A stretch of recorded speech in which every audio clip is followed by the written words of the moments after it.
Hello, hello, hello. How's everybody doing today?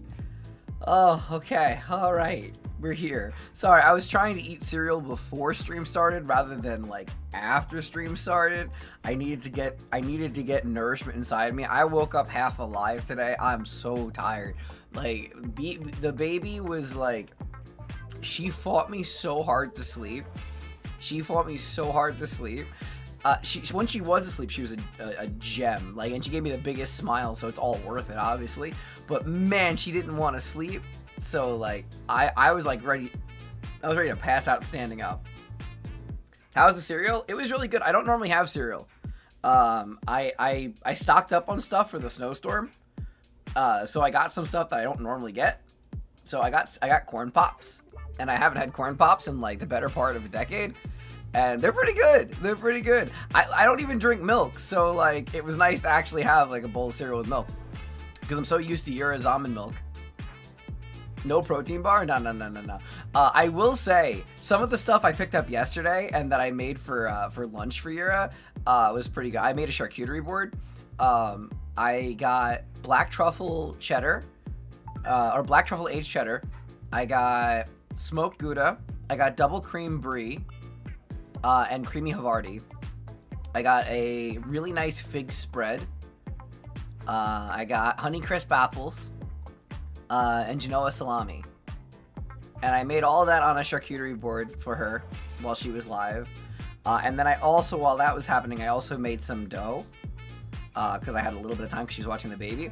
And I was able to try making Luke's bread from Outdoor Boys. I'm like, all right, let me try the flatbread instead of making actual normal bread. I have a stand mixer for mixing, but he mixes it in a bag. So I'm like, all right, let me try it.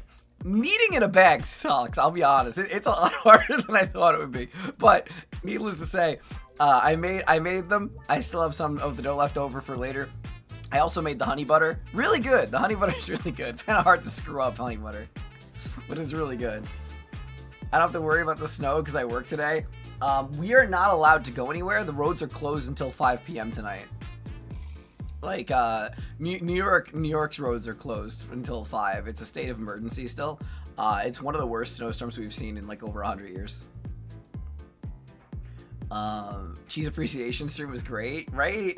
I'm telling you, the black truffle cheddar was amazing. She has her bushcraft videos in her own house when yeah, bushcraft glam life. That's gonna be me. You got me. What else? There's so much more to talk about, and I'm like already blanking on it. Today we're gonna be watching the video on Magnus the Red. So I was like half awake this morning, so that's like perfectly fitting, right? I made that joke in the Discord. I'll make it again.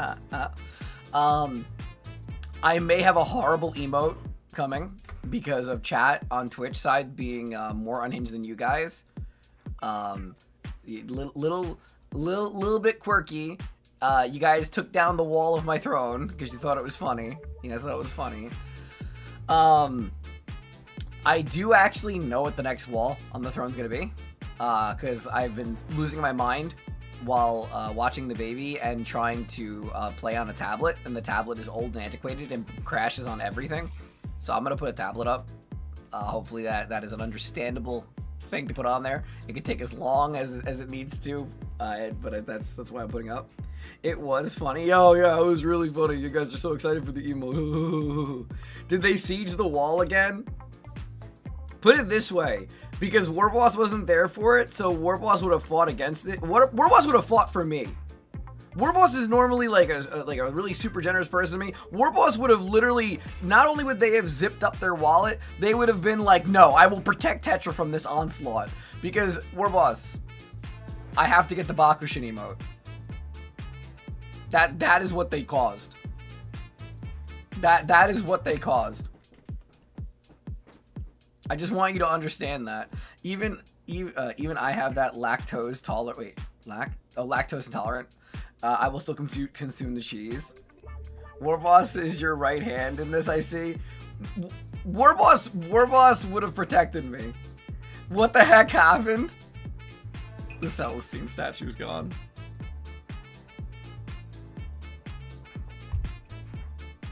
I tried to stop you, but you wouldn't listen. I'm sorry, Lurk. I'm sorry. I really thought that I was in the clear to make that bet. I really thought. Is BB enjoy this? She can't really enjoy the snow until next year. She's too young. I played no part in the shenanigans. You were there. That's all that matters. You were there, so therefore you were guilty by association. I was just gonna thank you for Kai. Thank you. I was just gonna leave it there for today and not add anything today. Why you guys gotta be like that? I can't leave it empty. All right, it's okay. I'm putting the wall up, the actual big wall. But okay, all right, here you go. Wait, and this will take a long time. So I am not too worried. I am not too worried. Okay, do this.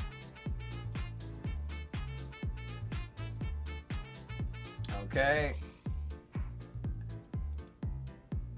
Oh, they make a different color. I'll do a different color. That way it doesn't. Okay. Crowdfunding, and there we go. Okay, that's gonna take a long time. Perfect. So this new 40k box looks awesome. Editor cut to being. I am my editor. I am my editor. I love when people always do that. They'll be like, yeah, editor, jump to when we get to this. No, we're not jumping to anything. Freaking potatoes. Actual potatoes. At least it's snow. My town's been cosplaying Silent Hill the past 4 days of thick fog. I would love thick fog. You could still function as a human being in it. The snow is terrible right now.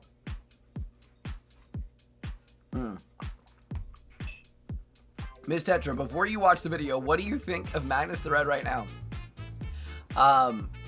That Magnus the Red was misunderstood, that he was trying to help, but he ended up hindering because he was too arrogant, and because he was too arrogant, he got the backbreaker!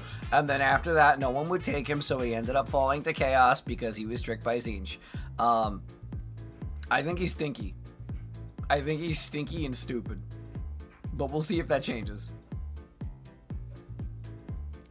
I'm gone for a month and a half, and Alfarius apparently signed a wall. I'm lost. What do you mean Alfarius signed a wall? Wait, what? Oh, sieged a wall. Sieged. I'm like, they signed a wall.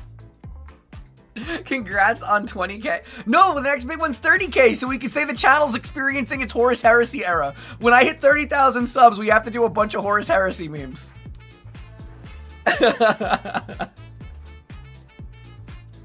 Tesla's gotta do something special for 40k subs. I'm doing something special for 20k. I'm here with you guys. Today is my impromptu 20k celebration stream with you guys. Okay? The Celestine statue got funded because it was the 20k celebration.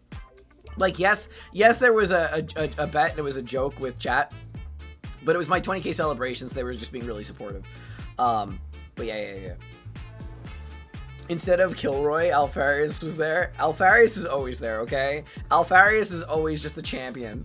Not my boy failure. Are you calling Magnus a boy failure? Are you calling Nipplehorn McGee a fucking boy failure? Damn, that's a wild take. That's more wild than my take. Horus Heresy time. If 30k is Horus Heresy, then that means 25k is Age of Strife.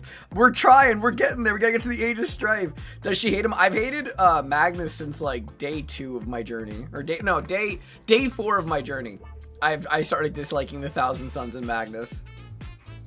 Congrats on 20k, Tetra. Thank you. Also, Kai, thank you very much for the Spezzy. If you guys don't know, I have a new addiction. The Spezzy is so good. It's so good. He's my glorious red boy failure. You just like him because he's horny. Yeah, you just like him because he's red and horny. You'd be surprised how much art there is of Magnus. Do not ask me why. All of his art is like reject pieces from like 1984 glam rock. How come? For me, the biggest part, like, all right, this is where I'm gonna be sounding like I'm a bit of a, I don't know, a bit stubborn, right? I legitimately think that if Magnus' design was not awful, I would like him more. What Marbucks do you have left after Magnus? Horus and Ferris Manus. Magnus did nothing wrong. He's a small bean, a good bean with the backbreaker. Sorry. Can't stop myself whenever that happens. I collect sons as of recently, but I still think Magnus is a goof. I just like the funny Egyptian look. I love the Egyptian aesthetic. I don't like the so I didn't like Magnus because I just didn't like his design originally. His personality and everything else does not help. I don't like the Thousand Suns because of Space Marine 2. Magnus did nothing wrong. He was told to do nothing and he did it wrong. Yeah, he's a massive red nerd with no common sense. Yeah, that sounds about right. It's the Harris Horussi. Rip TTS Magnus gone too soon. Yeah, no. I've still been asked a bunch to watch TTS. The only way that's gonna happen is like if I make a massive goal or something like that for an event, which nobody really wants. Nobody needs that. Nobody needs that at all. I actually do at least know 2 of the goals for when I do the Chibi debut. I'm gonna do play a horror game or play more of the stupid Poppy's playtime because for some reason chat wanted me to play that yesterday. Beat it in 30 minutes, by the way. I'm pretty cool like that. Not trying to brag, you know, not trying to gloat, but horror game and Emperor TTS. Hate Magnus. I just beg mercy for my boy Armin until you get to his episode. He's a good boy that just wanted to retire and make wine. I don't know, Zin. I don't know. Maybe he's gonna go into the hate pile. Maybe he's gonna go into... Wait. Kai, what are you doing? Congrats on getting over 20k YouTube subscribers. Kai, that's so sweet. Thank you so much. You didn't need to put anything on it. I just wanted to have a wall up. At least it's something I do want, though. Thank you so much. Thank you. That is so kind. Why are people so nice to me? I don't deserve you guys. I don't deserve you guys. You guys are really nice.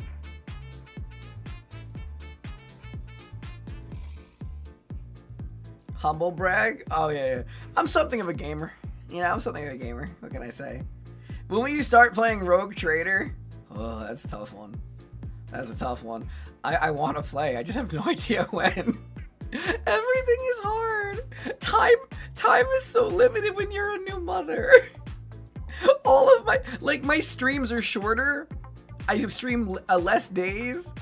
It's really difficult because I used to stream 7 days a week and I used to stream at minimum 5 hours a day, and now it's 6 days a week and like 3.5 hours a day, and it's hard on me because I enjoy working. Oops, that wasn't supposed to be happen. Araman, wait, what happened? Araman can't be evil. His helmet is too sick. He's not part of the top knot crew of evil. Oh. Magnus constantly forgets to tie his shoes, then brags about being the smartest room, but he doesn't have laces on his shoes. What do you mean? I'm assuming that that's a TTS thing. To quote the Astartes Anonymous crew, a top knot is just bald plus. Oh my god. Rogue Trader's a big game to get. I want to play. I really, really want. Oh my god, yeah. Zin, we were playing Tears of the Kingdom yesterday, and we found Corvus Corax. Even putting my favoritism of fantasy aside, I still think Magnus' fantasy equivalent, Egrim Van Holstem, is a better character, old and thus ugly model aside. I mean, fantasy ended up being really cool. I definitely want to dive more into fantasy. Problem obviously is I have to balance it out because fantasy does not perform nearly as well as 40k. The workaholic tendencies. I like working. Okay, I'm sorry. Will you also be watching the Pancreas Thousand Sons video soon? His rage may match your disgust of Magnus and his sons. Maybe. I feel bad. I've been promising him we're gonna play Age of Mythology, and I have yet to set it up. And it's like I feel like a fucking terrible friend already. I've been so freaking tired with the baby. I really need to set up the laptop tonight so I can play Age of Mythology. Don't worry, we fantasy TNs get it. Take your time. What are you doing? Get supported? No. Thank you. I appreciate it. Thank you. I won't. How about this? For today, and I know that this will actually work in my favor. with how I am with you guys because you guys like to be contrarian. For today, since it is a celebratory day and it is a massive milestone, I will simply say thank you, and I will not argue or fight you guys on being generous. Okay, I'll just say thank you. But starting tomorrow, back to being combative. You'll learn more about Armin in this teeny tiny oopsie in due time, I imagine, although to be fair, he was trying to fix Magnus. Was he? Okay. Magnus did nothing wrong, not because he made understandable mistake in his limited information, but because the chaos is sick as of. If you ever have free time and want to laugh or be shocked, look up the Starry's Anonymous Primarch pros and cons. Okay. Did you guys see the new Infinite Divine? I did. I just got the or I just ordered the Alfarius limited book. The Infinite Divine one's gonna drop on Saturday probably, right? We are not contrarian. Oh, good. So if you're not wait. Yeah, no, you're contrarian. You're very contrarian. No, like the special edition. Yeah, I saw it. Do you plan to watch the Adeptus Ridiculous after Primarchs and corrections on Primarch episodes? Yeah. I probably will. I'll be able to watch more consistent Adric episodes after the baby's a little bit older. I'm not going to be doing them too often for now, just because of the fact that, like, I'm so limited on time. Like, we're already a half hour in, which is way longer than I want to go before I start, like, doing this. But I still have a little bit of a backlog of videos, so I should be okay. I'll probably do a couple of shorter videos instead of, like, another 30 or 40 one after this. So I'll probably do D&D after this one. I'll probably do a shorter one of the Outdoor Boys, a short compilation of Milo, and then probably wrap up with Dylan.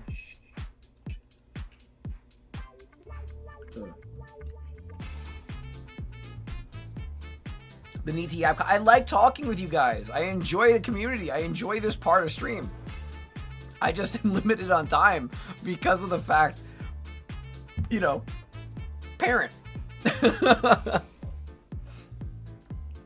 The craziest are days where you and I are both working, so those are always really hectic. There's a fire depth too. Oh, fire department one too. Isn't that one like less than 10 minutes though? Because I need them to be at least 10. I need them to be like at least 10. I do love playing an idiot while arguing with anyone because it throws a wrench in anyone's plans. I'm pretty sure Zinj considers Araman his greatest champion or something. Does he actually? All right. Why don't we get started? Let me move myself over. Look at that. Perfection. Okay. All right. Let's get let me start getting the videos ready. Okay. I'm gonna go visit Grandma Lion. Oh, you're gonna go visit Grandma Lion? Yeah. Okay. All right, my BB's gonna go visit her great grandma. You gonna give kisses? So we'll visit great grandma. I love you, baby girl. Wait, no, don't leave yet. I love you, my sweet baby girl. I love you so much. I miss you. I miss you so much. I know you give kisses. Okay, go. Go, I miss you already too. She's leaving me. She's crying because she's being taken away.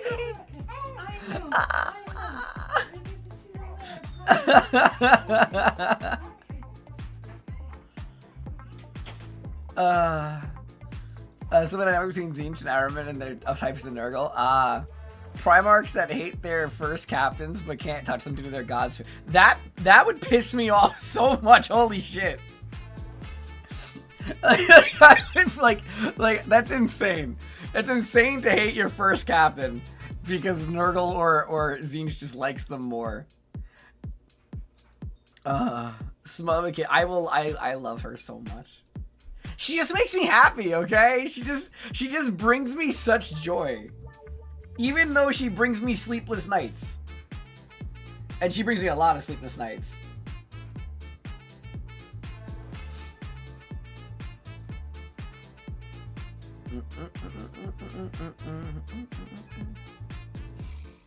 Okay, let me just do this.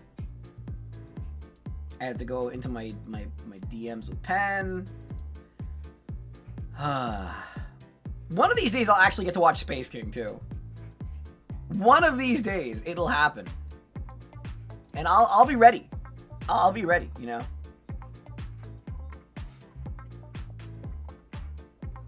Okay, let's do this.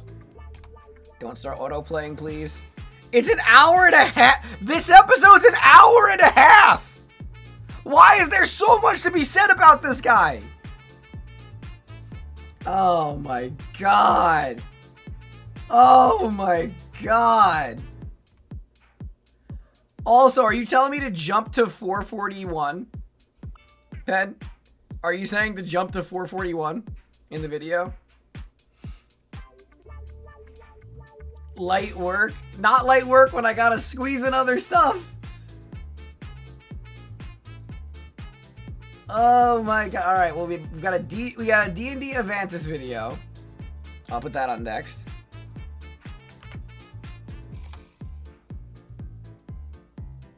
Okay. I have the Dylan compilation video. Okay. And where the fuck is Milo? Oh, also in here. Wait, here we go.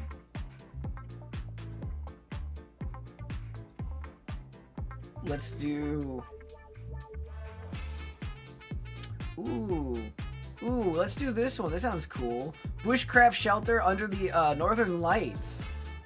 Oh, wait, even cooler, huh? Camping in whale graveyard. Excuse me? Absolutely. Oh, it's too long. Never mind. God damn it. Oh boy, my cats are causing problems. All right.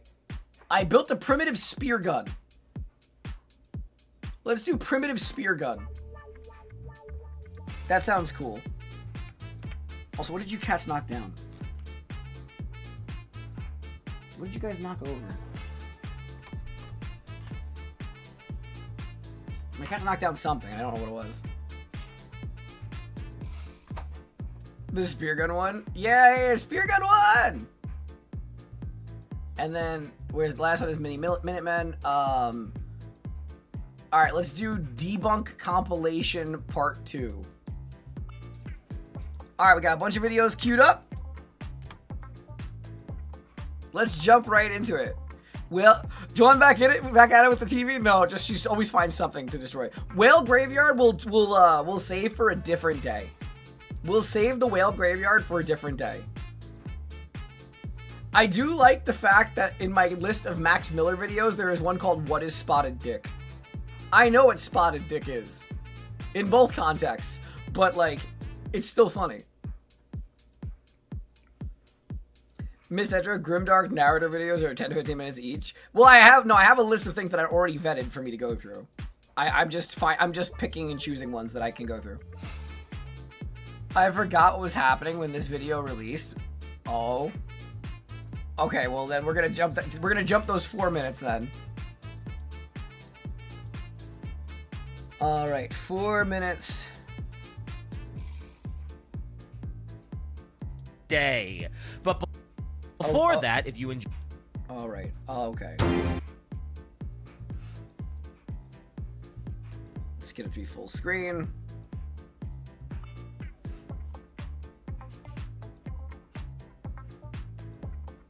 Good morning. Hello, Oni. How are you? Man, I'm in such a good mood. It's a good day. I'm tired, but it's a good day.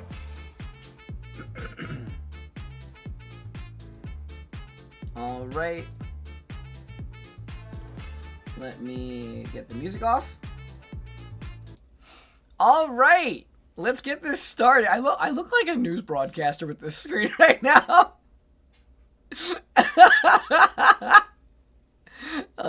We are going to be watching Magnus the Crimson King.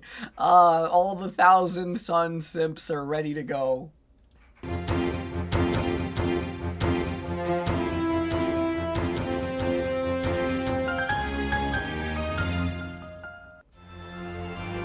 Oh, sorry. Here's a better place to start it. Okay, so now I'm going to say it again, because we had to skip that whole little section. And to answer your question, I'm not really a Legion. I like the Drakari, but if I have to pick a Legion, it's going to either be the Alpha Legion or the Dark Angels.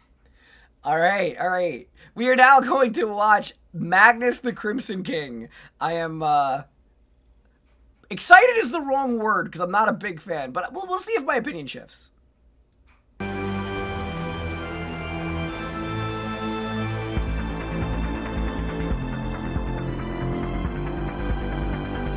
Welcome, everyone, to another episode of the Adeptus Ridiculous podcast. My name is DK Diamantes. His name is Bricky, and episode today.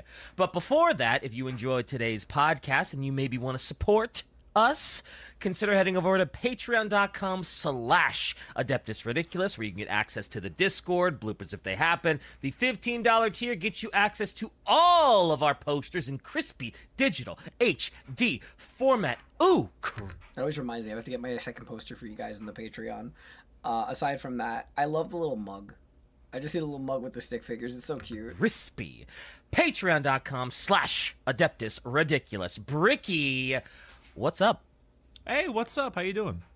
Not bad. You know, it's a slow news week for all things Warhammer, so, just kind of taking it easy and not watching the world explode, as it is.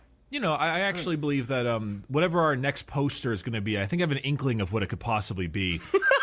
Just a slight thought process of what the next poster might end up That's so spiteful. becoming. I love it. I can neither confirm nor deny any details or work in progresses about the future poster, because if I do, Shy might kill me. I mean, that's fair and understandable, and in her realm. Yeah, relatively slow news week. Very unfortunate for the fans of insert this episode's topic here today. That they had to be the ones that They're shy, just like Magnus too. I await the memes. got saddled with the with the cataclysmic news. Oh, yeah. Cataclysmic, world-changing, rule-breaking, tabletop smashing news. I gotta be honest. I found out about war in Iran the day after, because we have our priorities straight. Oh wow. What you found out about that after? We're going back the soon, day so. after. My mom had to tell me, and I was like, oh, I didn't know. What a world! But it is a world that we live in. It is a world that we are simply pawns in the great scheme. Mm-hmm. But yeah, so go read the big doca, check out your merch at orchidate.com, link in the description, all that good stuff. But it's a good Monday. Yeah, it's Monday as we're recording this. Oh God, it actually is Monday. Wait. It's That's nice so perfect. and early in the morning, almost 9 a.m. Any blue plans? skies, clouds in the sky. It actually is a pretty nice morning. Not It's too hot, terrible not too cold. It was a bit rainy earlier. I won't lie.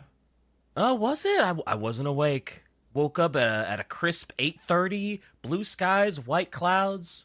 Wait, are you trying to tell Perfect me 75 degrees? Are you trying to tell me that you woke up? Oh no. Oh no. Oh no. Bricky, no. Did you say the W word? Oh no. I'm sorry, Bricky. Please, Bricky. Are you becoming woke, DK? Wait. No. Wait. No. I'm tied to a chair. No. No.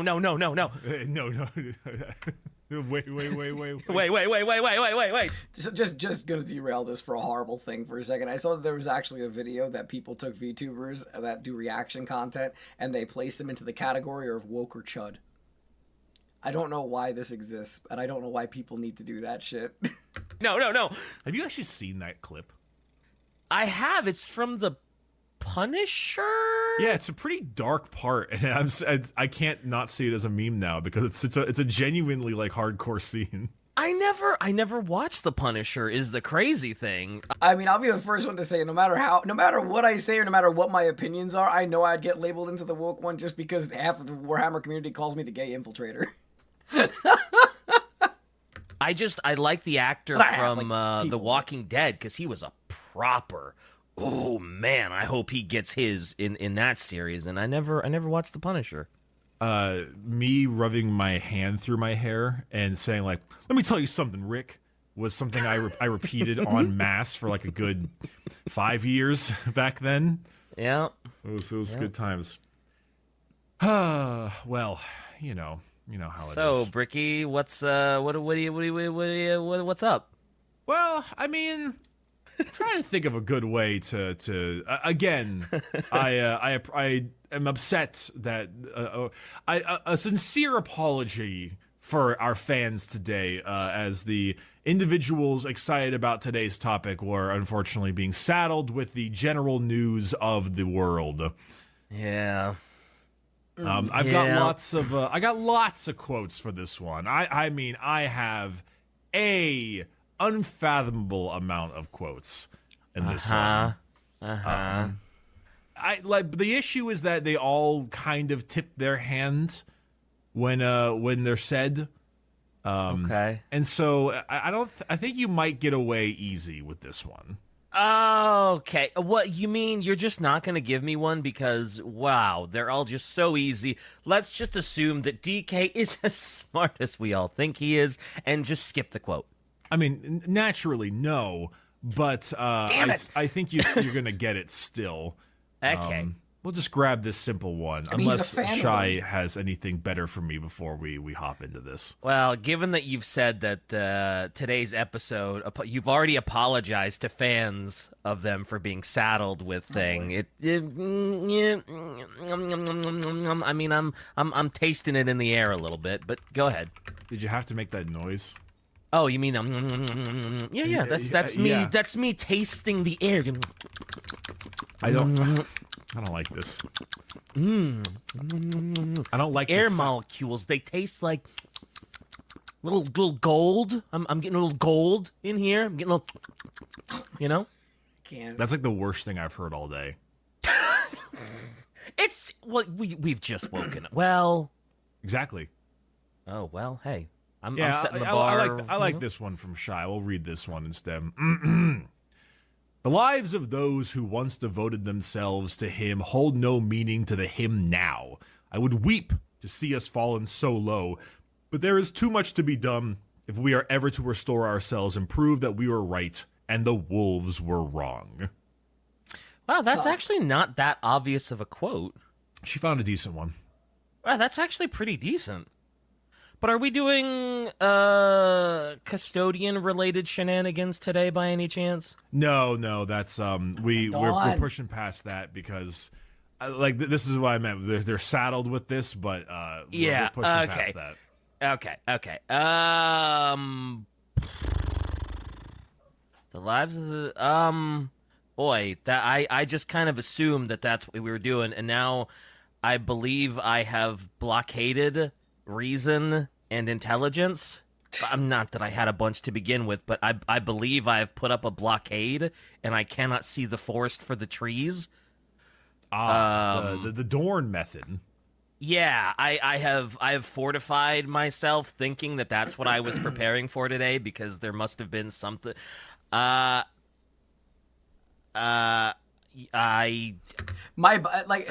It's amazing how it's amazing how much like bias will affect you in these things though, because like I'm so uninterested in Magnus. I'm just sitting here waiting.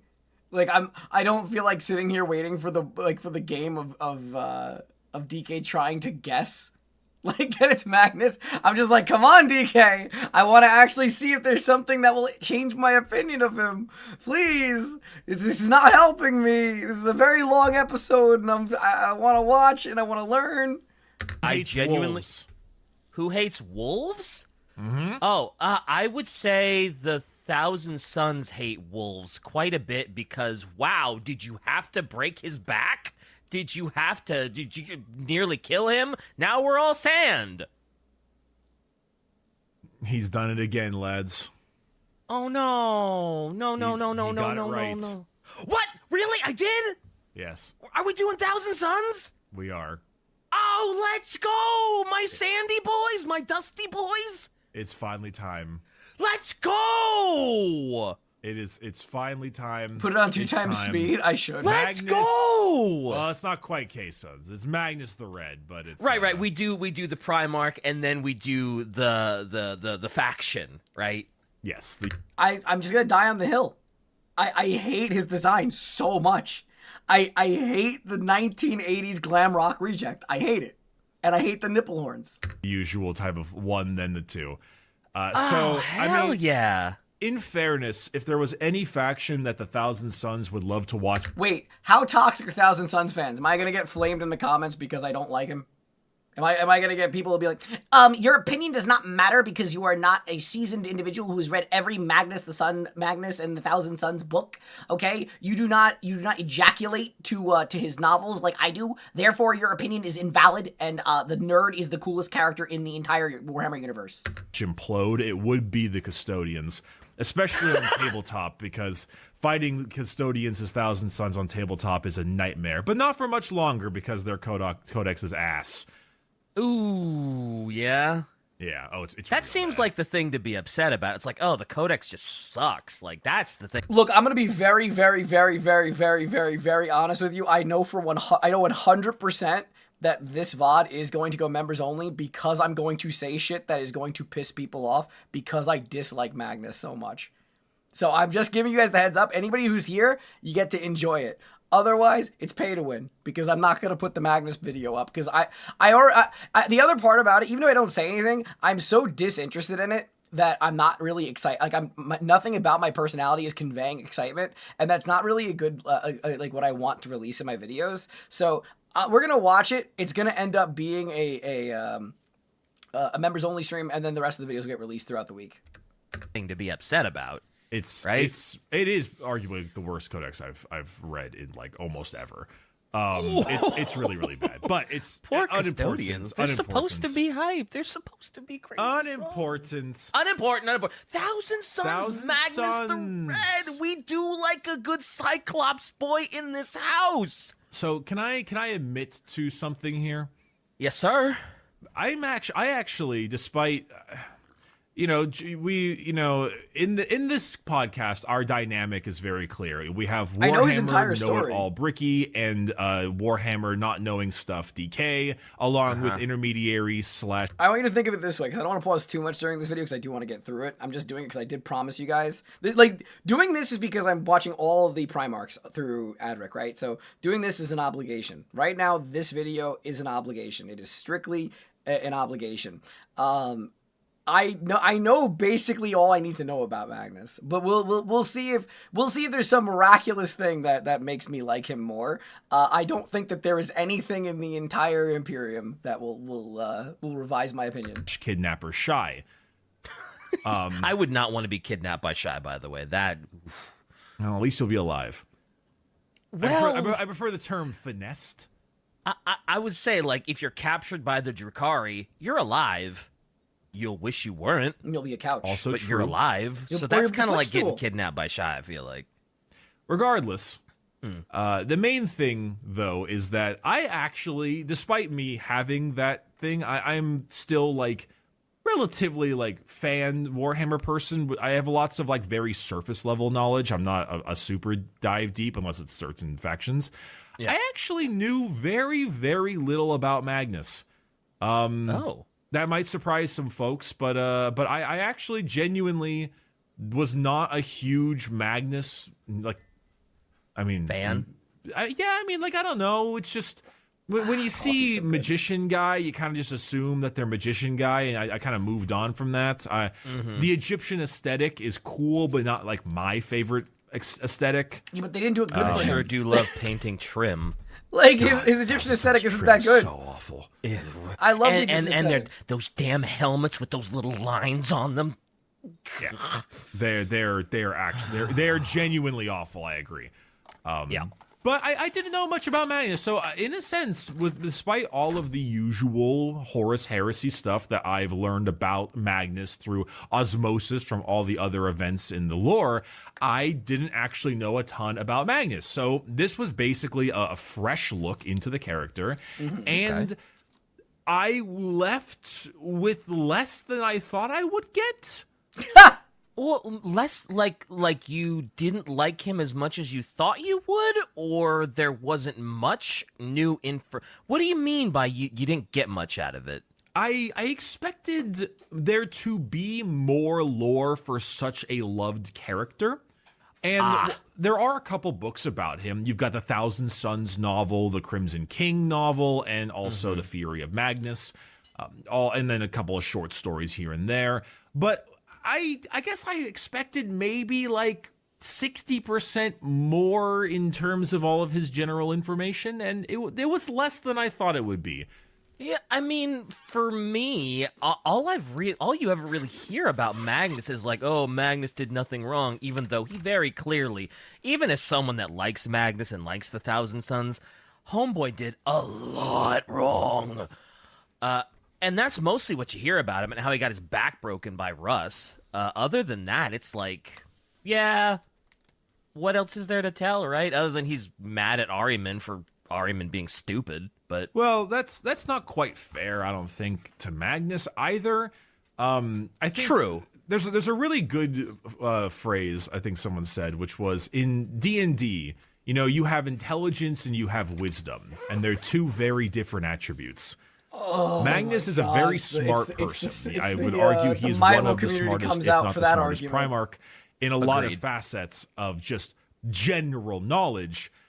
But he did do a lot of dumb things that were based a lot on emotion, and he took a lot of gambles, and he's also quite wishy-washy with a lot of his decisions. Kind of threw me off, so... Yeah, Magnus is that character that has super high intelligence, very low wisdom. Maybe not well, very lower low, than just average wisdom. Lower than his intelligence. Yeah, yeah. I was an art kid, right? I was not like I was not the cool kid in school or anything like that. I would shove Magnus in a locker. I would shove him in a locker head first, upside down, and then I would leave him all day. Quite a bit lower, but yeah. So here's how Magnus rolls around. So Magnus, of course, is, as far as I'm concerned, the largest Primarch.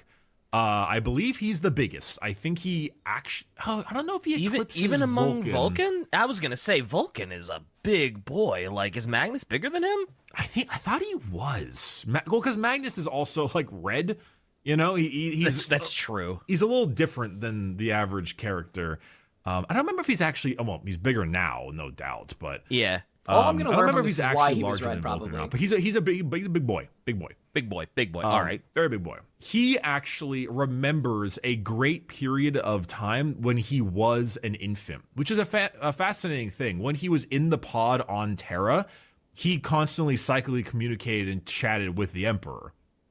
Oh, wow. Because he has the most psychic might by far. So much. Oh, sure, if anybody's going to do that, it's going to be Magnus. I'm so smart. I remember when I was in the psyker of the group, essentially.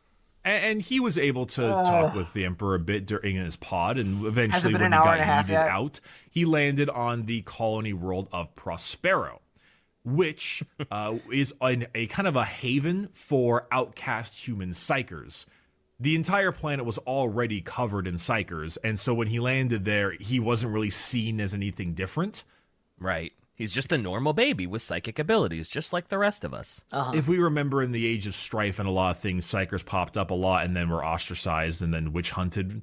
And so eventually when they were sent out and away, they were able to, kind of... colonize. Find a haven for themselves and do well, right? Mm-hmm. Do well, not be hunted down and ostracized, and right. So they chose, Prospero because it's quite remote from Terra, very very far away, and Magnus landed directly in the middle of a plaza of the main capital of the planet.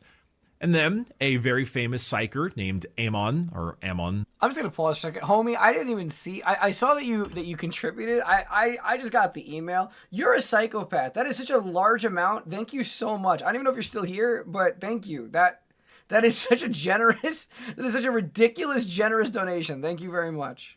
I'm gonna go with Ammon. Ammon sounds more like the Egyptian vibe of the. Erebus is still more interesting than Magnus. Amon. So I'm gonna go with Ammon. Yeah. Ammon. Oh, he's cool looking. Yeah, no, he's got a good design. Head tats, nice. He found Magnus, raised him as a son, tutored him in all things psychic, and naturally, like every other Primarch ever, he outgrew way faster, and then the student becomes the master. Especially when you're a Primarch, it's only a matter of time. Especially when you're a Primarch. Magnus, of course, mastered Psyker in psychic training to a huge degree, became extremely powerful, very, very smart, channeled warp energy, looked into the warp all the time, and mastering it very, very quickly. Eventually, he led a campaign on Prospero against a fancy type of warp beast called the Psycho-Newan. Ooh, it's so hard to... It's another, I don't know, imagine them kind of like the beasts on Caliban for the lion, except psychic beasts, and we're constantly giving problems to the Prosperan people, so... Okay, so just crazy wildlife on Prospero that's kind of sort of warp-based. Yeah, like psychic wildlife. Yeah. So he, in usual Primarch fashion, he became leader of Prospero, led a fight against all of these beasts, took them out, and with them completely removed, he was able to rebuild and turn Prospero into kind of a paradise. I'd argue that Prospero is... Shai, do you think there are any other home planets that were better than Prospero? Like, it was genuinely, like, giant marble and glass pyramids with, like, gorgeous plazas filled with forests. I mean, Prospero is just a play on prosperity. It's just, like, I'm a paradise. It's like the best. Wow, one. that picture of Prospero is like, wow, yeah, that's pretty nice. That's pretty nice. And, of course, pyramids, right? Because, the Egyptian vibe, right? Right, of course. Maybe Ultramar, but I think Ultramar was like a little bit more industrial. Like, this is what I'd imagine you'd talk about when you think of a paradise world: lush greenery, marble and glass, and you like take a walk through the plaza and it's just this like mind-bending, gorgeous. It's beautiful. Yeah. Wow. Hey, Prospero, that's a luscious green paradise you've got there. Be a shame if anything happened to it. Yeah, we'll get there. Yep. We'll get there. Yep. We know where this is going. I mean, Tizca, the main capital of Prospero, was known for its, like, splendor. It's just pure beauty. Mm-hmm. It was incredible in a million kinds of ways. And because of this, well, not because of this, but the massive psychic might in the warp of not just Magnus, but of the people. So was everybody Prospero a psyker? Yeah, made the Emperor. Yeah, the whole planet being of psychers. The Emperor noticed them. There you go. That answers that real quick. Yeah, I'm surprised this wasn't the first thing he found, like, because they've got to be setting off a beacon in the warp that is just freaking massive, like Independence Day alien ship massive, like. By that logic, wouldn't every single Eldar like civilization cause that problem because every Eldar is a psyker? This is one planet of psychers. I don't think it would cause anything more than that, no? Continental beacon in the warp with this planet of psychers just bing, bing, bing. Well, if you remember, this was a very, very far away place from Terra because of the psychers wanted to be as far away as possible. Oh, that's true. It's far. Sure. It's far away. But regardless, eventually the Emperor did arrive with his fleets, and him and Magnus chatted as if they had like known each other forever because they talked a bit in the pod, and nothing like this is the psychic might of Magnus. There really isn't any need to show some kind of diplomacy. Like once you're there, you're there. Like Magnus got him. They got each other. Sure. Also, so they communicated a little bit when he was in the pod, right? Psychically. When he got out and he started like actually like training and becoming like a stronger psyker, he couldn't like. Had he been keeping in contact with Big E, or had they like not been? Because I mean, if he can do it as a child, surely as a trained psyker, he could very easily be like, "Hey, Dad, what's up? It's your boy Magnus. I'm here, and I'm a strong boy." Like, or was it just like connection immediately cut, or how does that work? We're stretching the limits of the psychic power a little bit. Don't forget. Well, we'll get to that later. But in order to transfer vast distances with psychic energy, don't forget what Magnus had to do in order to do that. And he's like an infant child. Oh yeah. I think it's very different when it's like, hey, hi, test tube's son. I'm currently staring at on Terra, looking into the glass, versus across the galaxy. True. That's true. Sure, that's fair. Yeah, to be able to do intergalactic messaging would probably be a little more difficult than. Yeah, that's fair. So the main thing that's after, Magnus. The Emperor, they chatted, things are good. Oh, I welcome your place into the Imperium, yada, yada, yada, the usual kind of thing. Mm-hmm. Now, it should be noted that Amon was like, hey, Magnus, going into the warp, doing the warp stuff, it's important. It's good for us psychers and stuff, but you be careful. There are things in there that little predators in there that'll want to cause you problems. So be careful with how much warp stuff you do. Magnus likes his warp stuff, so he did a ton of warp stuff, and the Emperor was like, hey, great stuff, but hey, maybe be a little cautious, because there's things in there that you don't want to, there's trouble. There's trouble in there. There's stuff in there that's, don't mess with it. Watch yourself a little bit. Just kind of watch yourself. And pausing for something far more important, my cat just took a massive shit, and it smells fucking horrible in here. Oh my god. And so... Magnus eventually was reintegrated into Imperial Society, and ironically enough, I think it was Magnus. For anybody who does not know, I have a cat named Magnus too. Magnus did in fact do something wrong right now. He took a massive crap. Argue the number one biggest thing that led to what he was as a character was the mutation of his son. So, do you remember the problem with the Thousand Sons gene stock? I really don't. The only problem I remember with the Thousand Sons was, not the vacuum. Right, we'll get to that also. Yeah. That's much further down the line, but like pre-heresy, I genuinely don't remember what's wrong with their gene seed, to be honest with you. So, right, so there's a reason they become the dust, and this is part of it. So they have a genetic warp-based mutation called the flesh change. It is a big issue where basically...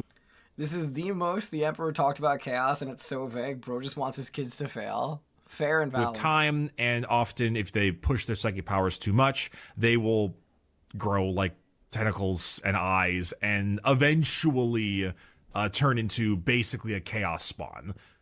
Oh! Whoa, it's a bad process. I did not know that. So if they go too hardcore with their psychic stuff, they just turn demon? Not so much demon, chaos spawn. It's a little different. Oh, okay. But do you remember that? You remember that? The tentacle thing in the beginning of the Dark Tide trailer, or like the intro cinematic? Yeah, vaguely. Yeah, it's like that thing. Ooh. Yeah, it's your flesh just goes out of whack. Chaos mutants. That is blabbering mutants. Well, that is quite the unfortunate gene mutation for a group that is known for their psychic abilities. That sucks. And partially probably because of that psychic ability. Amon, member of an entire civilization of psychers, be careful in the Warp Sun. The Emperor's greatest psyker in human history, be careful in the Warp Sun, Magnus. But what if I didn't do that?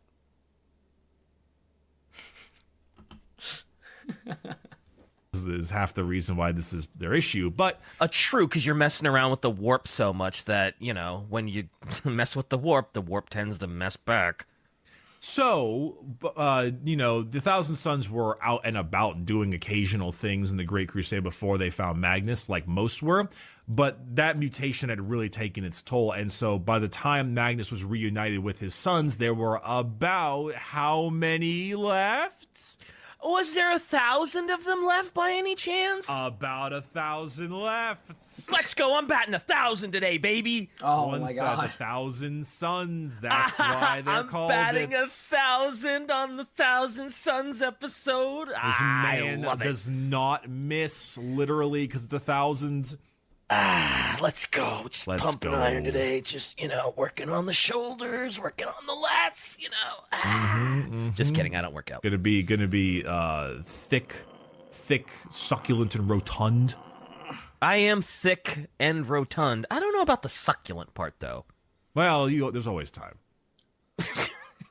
How does one work out and become succulent? We'll get there later. How does one become succulent? so- How does one become the big suck? So Magnus, of course, sees this awful flesh change thing, and particularly there are two people that really don't like this warp issue mutation. Well, I guess three. I was going to say, the Emperor as well, because he had his problems, but that's not quite what I was going to go for.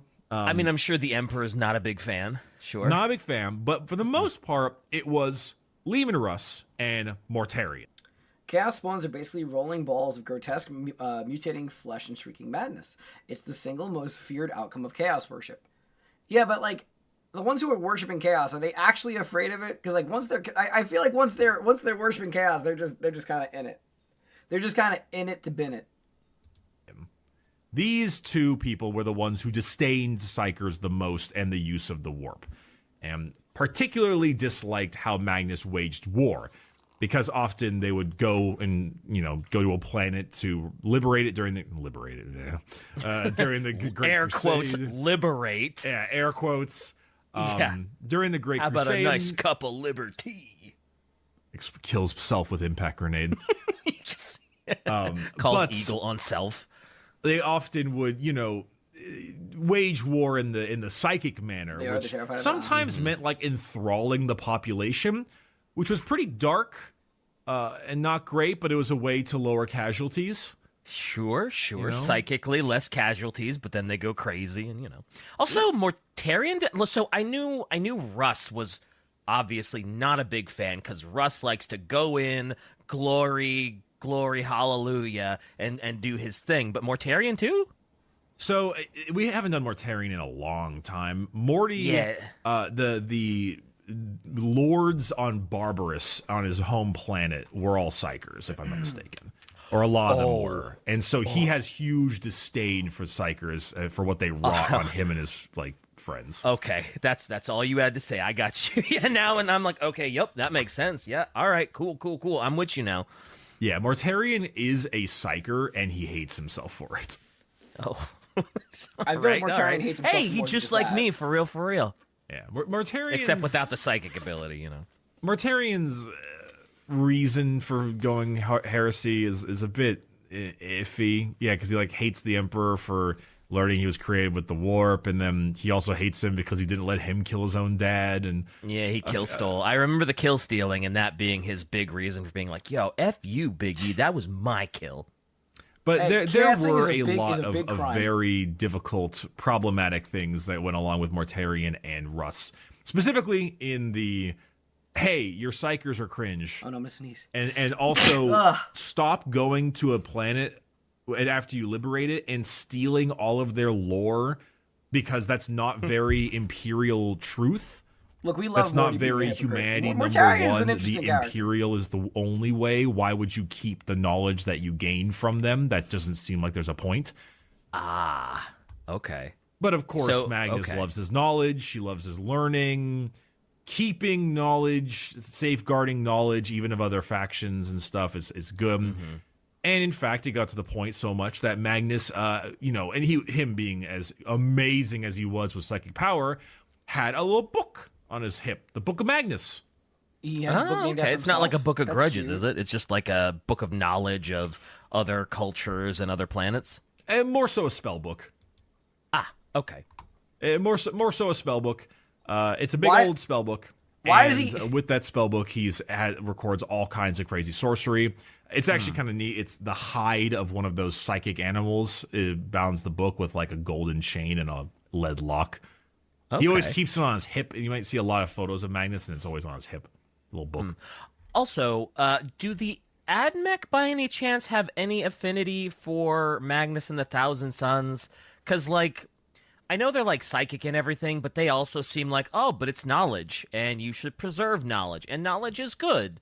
And the Admech are kind of like that, right? They're kind of like, oh, but knowledge is good. We should keep knowledge. We should learn from knowledge. But, well, I don't know. Nerdonomicon. It's not. The thing is, it's not old school human. Dark age of technology knowledge. It's like opposing culture knowledge. Which is always one of the biggest issues you run into when you talk about the Admech. Is on one hand, they're like, I refuse to ever consider any Xenos technology. But on the other hand, some Admech people are like, well, we need to study the Xenos tech so we know how to kill them better. Yeah, wasn't that in Brutal Cunning, one of the things that they were like debating was like, we need to like, or some, there was some book we were reading that was essentially like, oh yeah, we can't just destroy Xeno stuff because then we won't know how to kill Xeno stuff. It's weird with Admech. Some consider the research of other factions to be heresy. Some consider it to be completely, fine in the grand scheme of things. It genuinely just depends on the individual. Okay. And it's so no real affinity. It's just kind of like, they're just what's a better book? The Book of Grudge. Yeah, and like, why bother? But also, I think the Admech cared less about what the hell Magnus the Red was doing. They cared a lot more about making more guns. Yeah, they probably had their own stuff to worry about. Who cares what a Primarch is doing? Yeah. But for the most part, this was kind of like where Magnus was heading. He was gathering all this sorcery and power, and his biggest issue was this flesh change thing. And eventually, there was the possibility or the request that, maybe, you know what, this flesh change is a real problem. We should just, kill them all. Oh, okay. All right. Sure, yeah. Well, is it just kill anybody that has been, like, hey, he's growing tentacles, kill him? Or was it just any, how did they go on? So if they were considering euthanizing the remaining 1,000 Suns because they had this genetic fault. Okay. And, Mortarion and Rush are pretty big on this. And there's not many of them left, so it's not a huge deal. And then we can just start with some new Marines that don't have that issue. Yeah. Bada bing, bada boom. Realest guy in the room. How you doing? We got rid of all the nasty genes. Yeah. Okay. Easy. And so Magnus naturally was like, please don't. Yeah, I bet he was not a fan of this. No, Magnus, if I had to guess. You want to do what? I think Magnus cared the most for his sons out of any Primarch. Maybe we got Vulcan, maybe Vulcan. Mm-hmm. But I genuinely think that he is number one top dog. He gave the biggest shit of all of his sons. I think. Did we learn something new? Maybe is Magnus more in fact the Huggy than Boy and Vulcan. not Vulcan? Maybe the same. It depends if you ask a Salamanders or a Thousand Suns fan. Thousand Suns fan, yeah.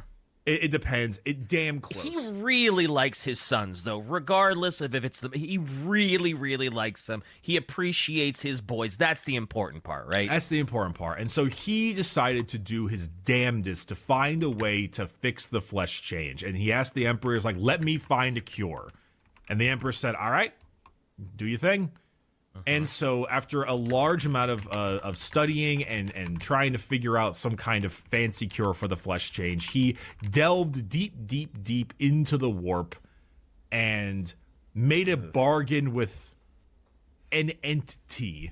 Oh, Magnus, why you gotta be like this, man? I know you're desperate to save your boys, but this reeks of bad idea, high intelligence, low wisdom. This seems not good. You ever wonder how Magnus lost his eye? Yeah, actually I did. I never heard the story of how he lost his eye. I'm assuming it's to the warp entity. Well, yeah, maybe if the Emperor was less cryptic and didn't do that whole don't be careful with that stuff instead of hey buddy, there are gods out there. But Magnus believed himself to be the smarter one and win out on a duel of wits. He exchanged his eye for the he exchanged his eye specifically to reverse the flesh change of his sons. Huh. Okay, here's my question. In what world does he think that that's like a flex? Like that? How does he feel like that's an outsmart? If anything, it's a bargain. There's nothing about trading your eye for saving people as outsmarting a warp entity. What logic is that? All right. That is a shockingly low price to pay for what he's asking for. I mean, yeah, it's an extremely low price to pay. Like, the fact that he only had to give up his right eye and the sons he cared so much for would be cured of this awful genetic mutation, that almost seems too good to be true, Bricky. Crazy, right? Well, yeah, one might say that price was very low. Yeah, shockingly low. Wow. Wow. Good for Magnus and the Thousand Sons that nothing bad happened. So, the flesh change was then abated. Awesome. Great. You did it, Magnus. You did it, Magnus. Great stuff, Magnus. And so things got better. Things got much, much better. Life for our good friend Magnus the Rem and the Thousand Sons were very solid. There wasn't any issues. There was no bringing, or the flesh change did not come back. This was a deal hard won. Yeah. And so the Great Crusade continues. The Great Crusade moves along time and time again to deal with those, bits and pockets of resistance out there. And eventually, after some time, Magnus, well, I guess the flesh change might have popped up again once or twice. But very, very small. Okay, so rarely. It happened rarely. That's, what? Hey, gave up my right eye. It is mostly cured. Pops up every once in a while. That's fine. We just put them in a dark corner, never to be seen again. All's well. Whatever. Better than stuff. Everybody having it. It's okay. Very easy stuff. And sure. perchance, Russ and Mortarion and the folks were not super stoked with all this whole thing going on. So we eventually get to a point known as the Council of Nicaea. Ruh-roh. Council of that's true. The farther from Terra the Crusade went, the more strange warp influenced creatures they came across. And it was similar magic to Magnus, and that also made a lot of the people doing that Great Crusade not particularly stoked. Yeah, that seems like something to be The Timu work pack, singular eyeball act now. Thank you, Warboss. Very true. Very a little alarmed about. Slightly alarmed. Sure. Mm-hmm, definitely worrying. So you got to the Council of Nicaea. And in this council, Russ and Mortarion, I don't think it was actually Russ, I think it was like a stand-in for Russ, basically went to the Emperor and was like, hey, this has got to stop. It's a problem. The psychers are issues. We are finding more and more of them. It is issue. Oh crap! The quote about Morty and Magnus. Oh, do I have that quote on hand? That's a good quote.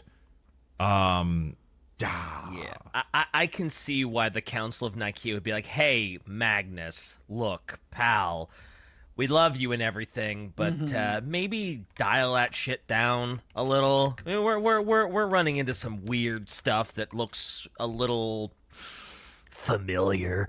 So if you could just cut it out, that'd be swell. Do you? I get that. Shai, do you have the quote? I'm actually not finding it. Oh. You want to read it? Magnus points out how physically in tune Mortarion is because his bodyguards follow exactly 7 steps behind him, and he can melt into shadows. I just love Magnus being happy that his brothers have gifts like him, while being oblivious to the fact that Mortarion is planning to sue him at the Council of Nicaea. That's lovely. That's right. It's right, because every Primarch, we were talking about this before, every Primarch feels like they have like a little psychic stuff. It's like a teensy bit. Like Kurz can see the future. Sanguinius has angel wings and can also see the future. everyone has a little bit of one of those things. And it's like, yeah, wow, Morty, look at your great gifts. You're also a little bit psychic and magic, and Mortarion is just furious. Just cope, seethe, mauled Mortarion. He's Very upset with that. He's just a problem. So anyway, we talked about the Council of Nicaea before, but the long and short of it is that eventually librariums were to be disbanded, as in the use of psychic powers and Space Marines.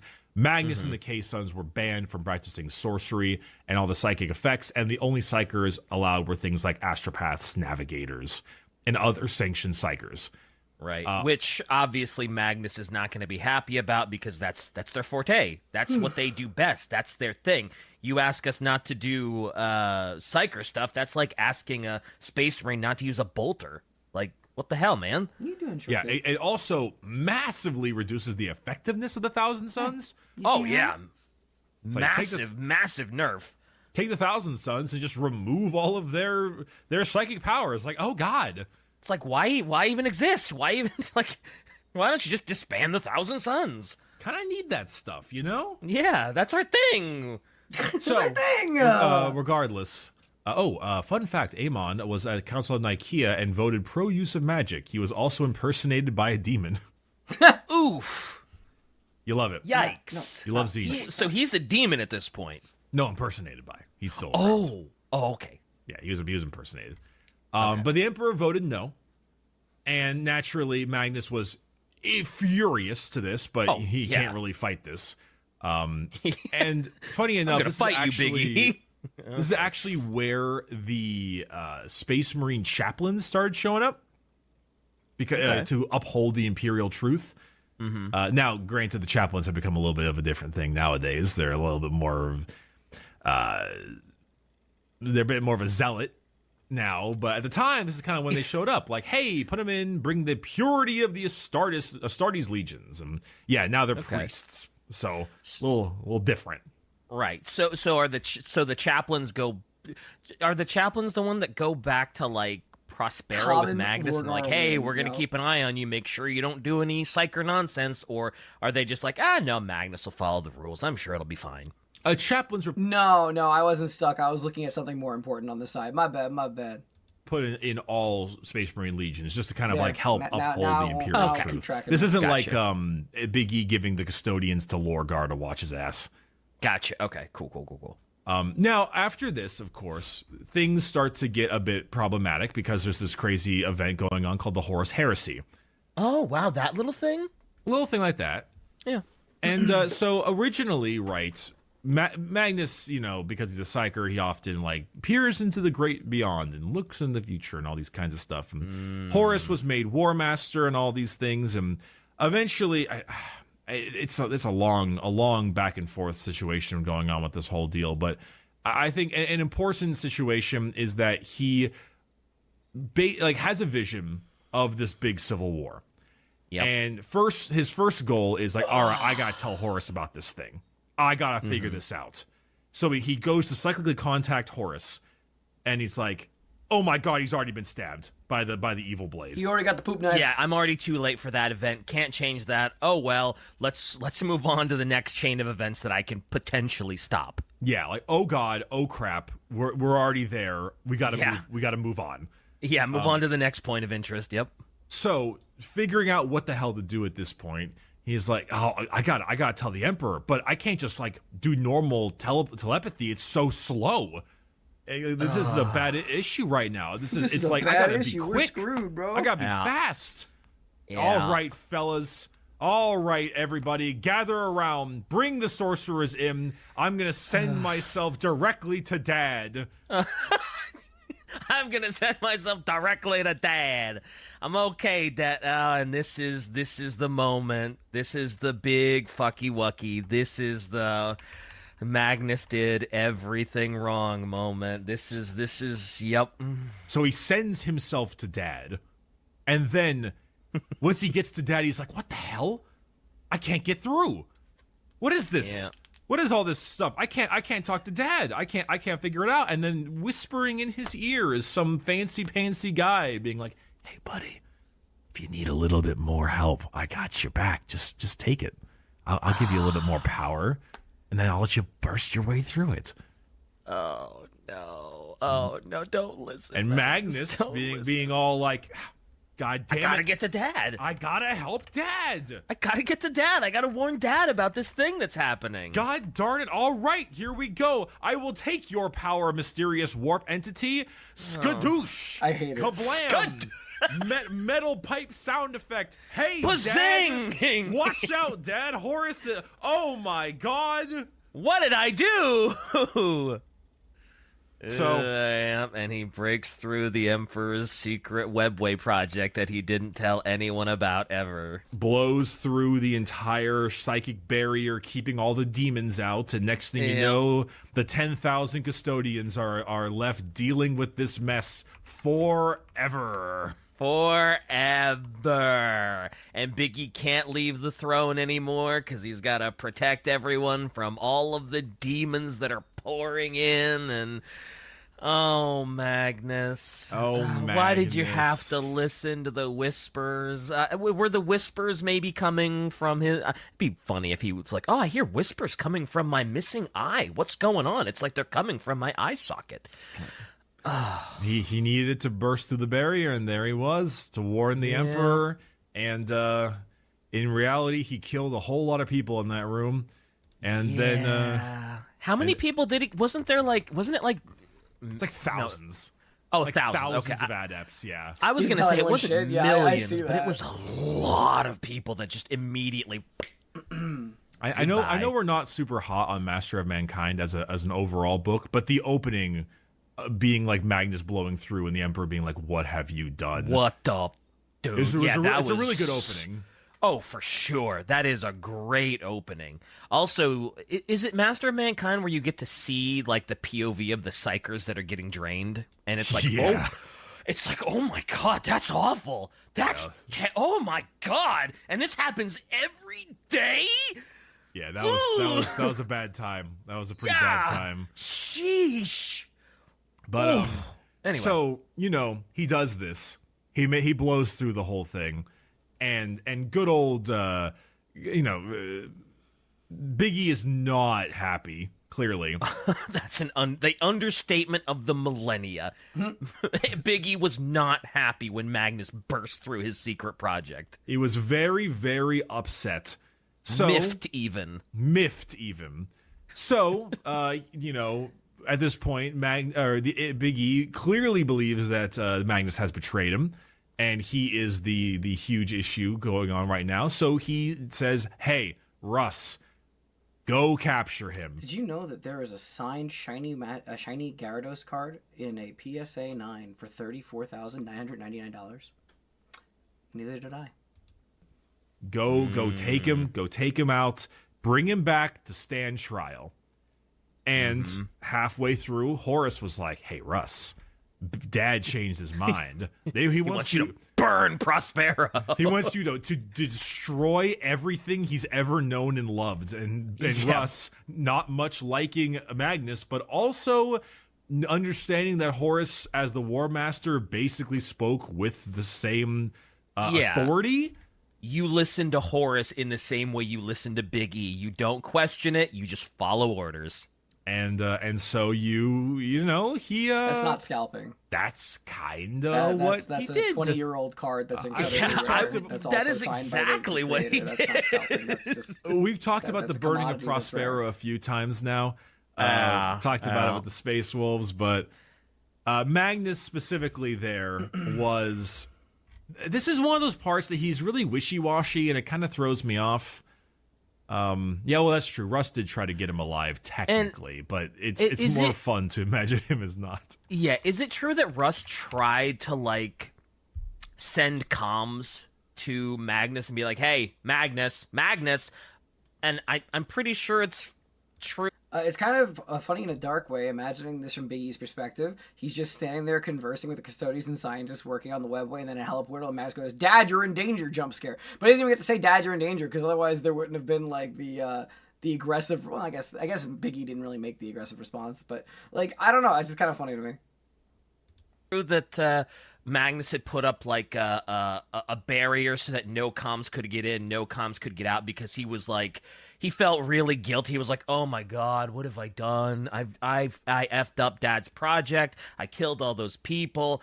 Man, whatever's coming for me, I deserve it. Screw it. If Prospero burns, I deserve it. I'm actually a little bit impressed that is basically what happened. Yeah. Yeah, I know a little bit about the Thousand Sons. They were the first faction that I painted, so I knew a little bit about it. He knows a little, and, a little and bit. you are correct. That is what happens.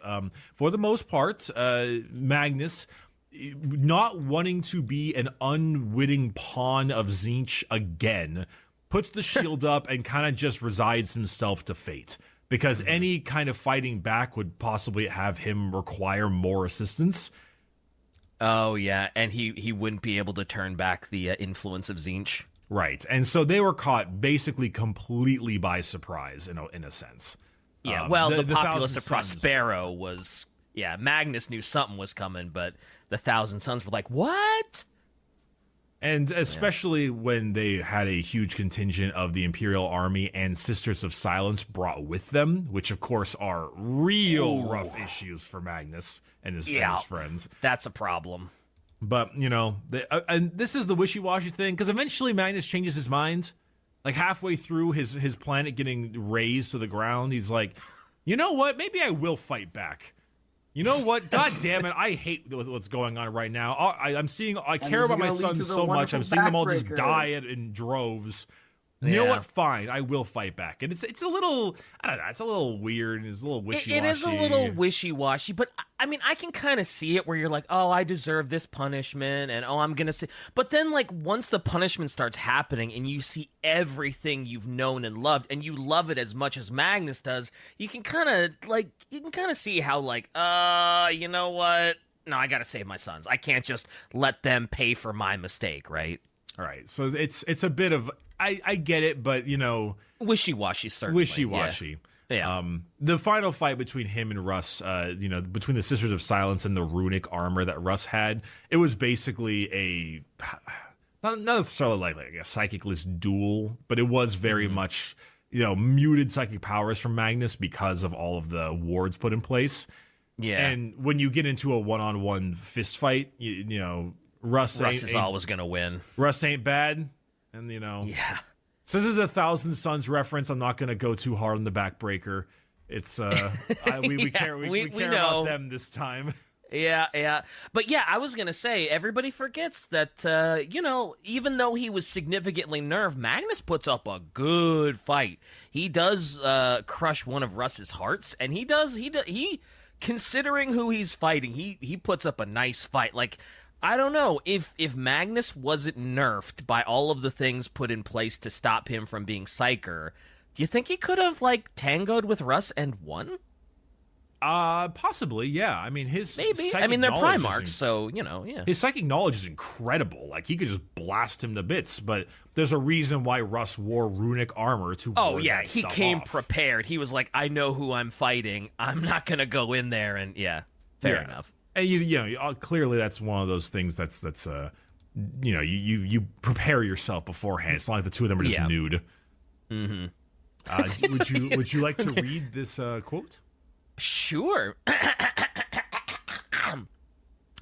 Do you remember what you said to me, brother? Do you remember what you said to me as we fought before the Pyramid of Photep? Do you remember the words you used? I do. As I recall, your face was tortured. Imagine that! The master of the wolves, his ferocity twisted into grief. And yet you still carried out your duty. You always did what was asked of you. So loyal, so tenacious. Truly, you were the attack dog of the Emperor. You took no pleasure in what you did. I knew that then, and I know it now. But all things change, my brother. I mean, I think Magnus he took thinking about pleasure. their fight after becoming a Chaos Primarch. Yeah, I think he took pleasure in it.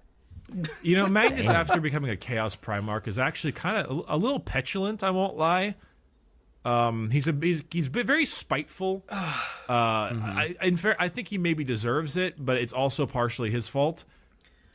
The T-Sun's effect, efforts on Prospero always get overlooked. They were caught completely unaware. Planetary defenses shut down by Magnus and still reaped bloody toll. Hate Magnus, love his sons. For sure.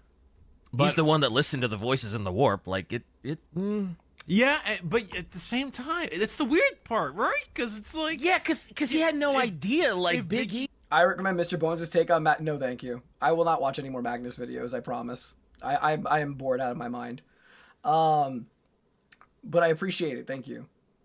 He didn't tell him. You know? If Biggie's like, hey, the reason I don't want you whispering into the warp is because there are chaos gods that want to influence you poorly, then, you know, he would have known better. But it's like he's just kind of whispering into the warp. He doesn't know any better. He assumes he's helping, and it's like, Hello, Marcus. I'm sorry this is your first live. I'm being a little bit unanimated you're like, right Magnus, stop taking the damn candy in the van. But on the other hand, like, Big the E parents never warned you. Warned vote you to about the skip van then? guy, right? Parents. I mean, I am totally game with stopping this here and going on to watch videos that aren't ass. I am totally fine with actually being able to stream properly and not watch this shit. I have no problem. I have no problem at all not watching any more of this. Like, seriously, the thing is, and this is where I'm going to sound like horrible, right? Magnus has like 5 fucking details about him, and they're stretched out over the course of an hour and a half here. Like, there's nothing about him that is interesting. Like, it's just 5 details that are somehow spread into an hour and a half. Everything about him is condensed into 5 things.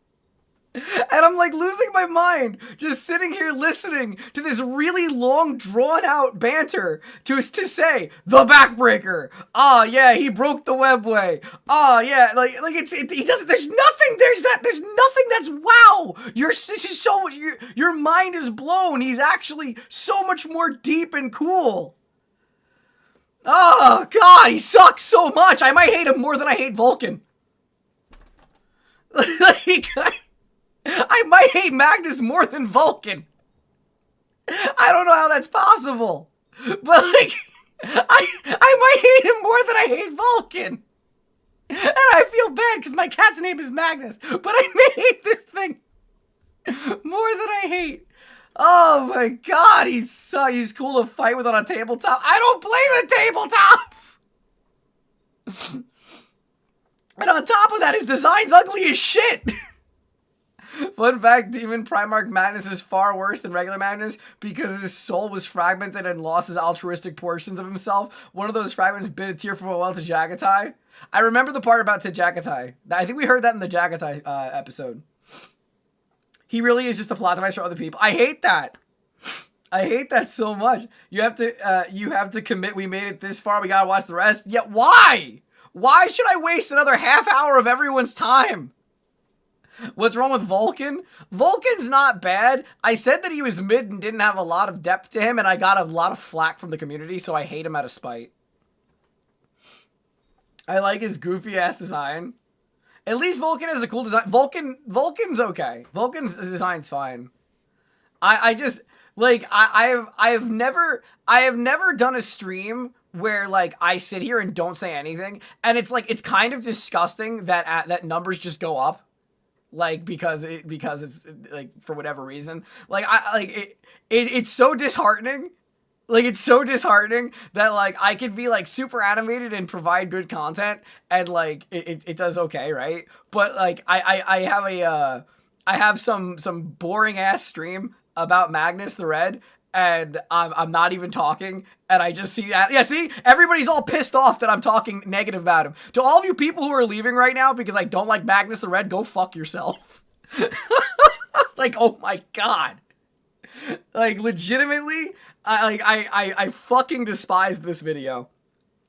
There you go. You got your first real YouTube crash out. Primarchs draw numbers. It's fine. It's fine that Primarchs draw numbers. It's just this was it's just really genuinely boring. I love Warhammer. I love learning about the Primarchs. There's not the fact of the matter is Thank you for joining the Little Beans. Oh my God, pizza, lol. Thank you.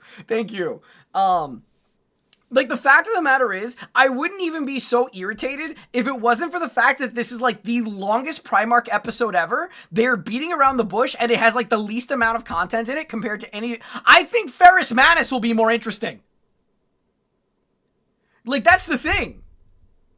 Yeah, I think... you know what? Avram said it the best. The problem with Vulcan is that his writing is bad, but the character's not. Absolutely fair. Because the writing with Vulcan is what I think is mid. I don't think the writing's the problem with Magnus. I just think his character sucks. Like, I think his character just sucks. And it's... But, like, if this was, like... If this was an hour-long episode tops, or, like, a 40-minute episode, I think it would be fine. I think it would be fine. But like, the first 20 minutes were them circle jerking. And then after that, it was just this long, drawn-out thing to get to, like, several plot points that are already expressed in every other video that he ever gets spoken in. Like, he's arrogant, he's stupid but arrogant and intelligent at the same time. Great, cool. You still got plenty to watch, something fun and wholesome. Yeah, no, I got plenty of videos to actually watch now, but this is definitely going to be a members-only video. I kind of felt the crash out was going to happen, because, like, my mod literally messaged me saying, you know, you probably should not let these long swaths of time go by without saying anything, because it's pretty obvious you're not watching. And I'm like, yeah. Ferrus is ahead in terms of lore. Oh my God. But numbers go up. Honestly, not worth. Like, it's not. You know, I love analytics. I do. I really do. I love to keep on improving and doing better. It's not worth it to watch stuff that sucks. And, like, one thing that I really can't, I really am genuine about is, like, you guys know when I hate something. Like, you guys always know when I really don't like something. And, like, there's a reason why I've been putting Magnus off for, what, like, 4 months? Because I just didn't want to watch it. Like, believe me, the video's already getting skipped. We're not making it any further. This is awful. T-Sons are perhaps the most love them or hate them. I really like Araman and the T-Sons, but I understand anyone who doesn't. I don't know anything about Araman and the T-Sons. Like, that's the thing, right? I just dislike Magnus. Like, I just dislike Magnus. Like, all I learned in this video was when you fuck around with chaos too much, you find out. You know, like, that's really it. But we already knew that to an extent. Honestly, it does seem like they could either condense this episode or combine. No, seriously. There's like I love the Mortarion episode. Mortarion ended up being such a shock to me because I thought he was gonna suck, and he ended up being great. So it's not like I'm going into them completely closed-minded. Like, Mortarion ended up being a surprise for me. And in hindsight, Perturabo grew on me too. But, like, this is just nothing. It's just absolutely nothing. I love that T-Sun's shame that they don't even... Wait, I love that the T-Sun's Legion shame that they don't have a Primarch. Magnus suffers heavily of the fairy service level lore in Prospero. There just isn't much talk about of his origin. Planish, it was earthish, decent, and smart people ruled it. I don't care about his origin. I care about his personality just being absolute dog water. We should have watched an Orc episode. If I had an Orc episode, I would literally be sitting at like 12 viewers. Because nobody watches anything Orc related, which sucks, because I like them. Like, it's like everybody in this community says, everybody likes a Primarch. And they're not wrong. They're not wrong. Everybody likes a Primarch. I like Lorgar too. Like, Lorgar was a good... Look. Out of all the Primarchs, there's only 2 that I actually hate. There's only 2 Primarchs that I actually hate. As of now, at least. And that is Vulcan and Magnus. That's it.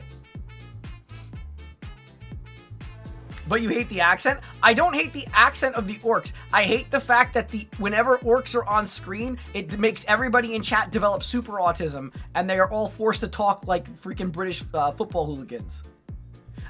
The accent is cute in short bursts. It is not cute for long stints of time. I want an orc video. I am Warhammered out today. I am more hammered out after this one. You mean Erebus, Primarch of the Salamanders? Yeah. Yeah. Erebus, Primarch of the Salamanders. But those 12 viewers we talk... Oh my god, you're funny. We do get a little Tismy, yeah. If I remember correctly, they go over Magnus' soul shattering, gets nabbed by the first Grey Knight, and the T-Sun getting dusted. Yeah, but I know all that. Because all that stuff gets explained in every other video that ever involves them. Like, that's what I mean. Like, Gilliman had a lot of information about him that I had no idea when I watched him. You know? Lionel Johnson had a lot of information about him that I got to learn about him as things went on, right? Alfarius is really interesting as a character. Jagatai Khan, interesting as a character. Sanguinius is a Mary Sue, but an interesting Mary Sue, especially post-mortem. You know, like, these characters all have depth to them and are interesting. But, like, even characters that don't have depth can still be likable. Like, I'll die on the hill that Angron is not a deep character. You guys can suck dick all you want and say, oh, Angron's super deep, he's a tragic, blah, blah, blah. He's a plot device character, but I like him. Angron's still a likable plot device. Magnus is an unlikable plot device. It was an interesting thing I learned today about what? Yeah, I kind of hate the Primarch effect on the fandom. It always feels so closed off from everything else in the setting. Yeah, because they're the protagonists. All they need is a what's it called, a tournament arc, and then every anime fan will come over too. He's an empath, Tetcha. I know he's an empath. Yeah. Did you know Magnus is an empath? Oh boy. Hold on, check something real quick.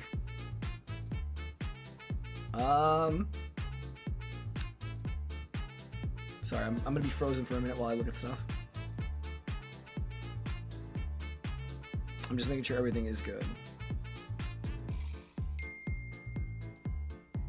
Okay.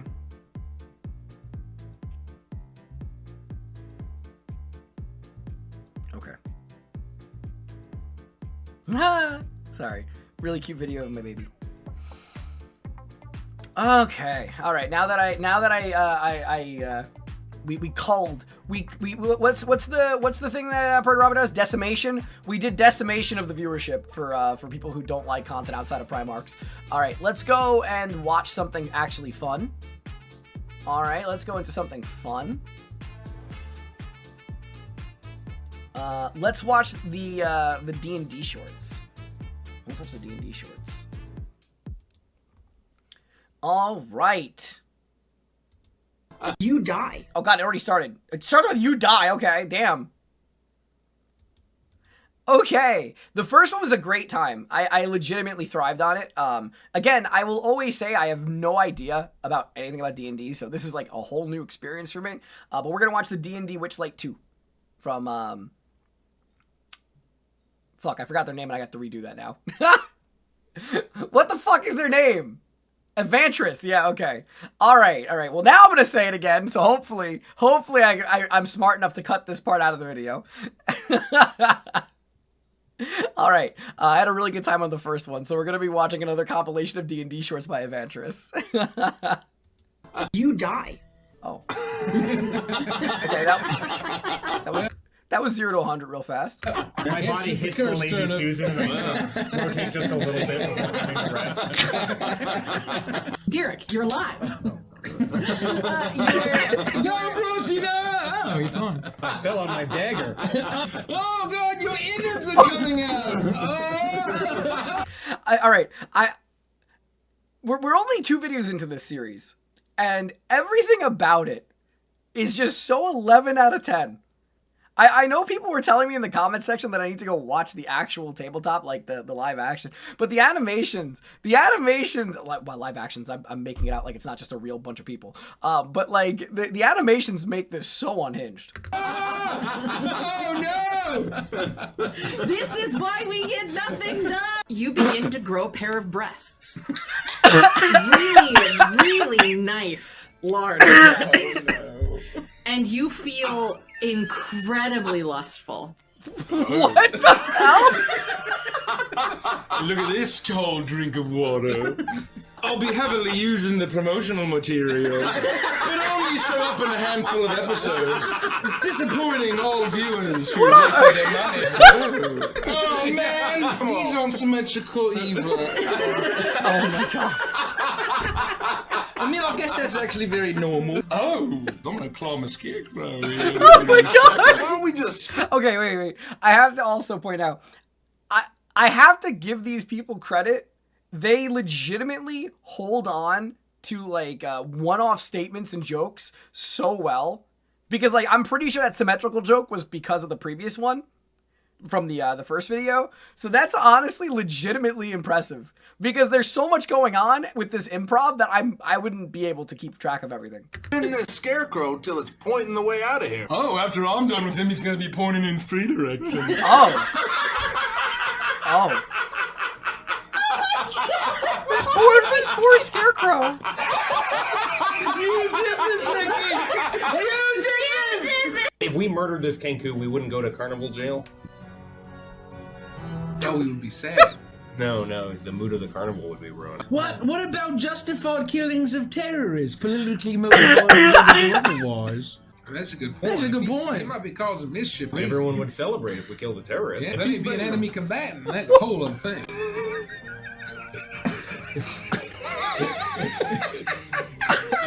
Gringo and the gang kill a terrorist. Chuckles, what's something you hate about modern society? Well, first of all, Oh no! I just hate the fact that we live in a society. Chuckles! That one writes itself. I have 2 personalities. The nicest clown you've ever met, and a twisted f***ing psychopath. Why do the nice clowns never get the girl? Oh my god. I'm trying to learn why you went to hell. Love for Chuckles my to God. read excerpts from 50 Shades. Yes, I do. I do. No. Find something and need read a- it. Just do it. Just do it. You want to do it? Just Oh no. Do yourself. I quiver. He's my very own Christian Grey flavor popsicle. Soft and hard all at once. Like steel encased in velvet. And surprisingly tasty.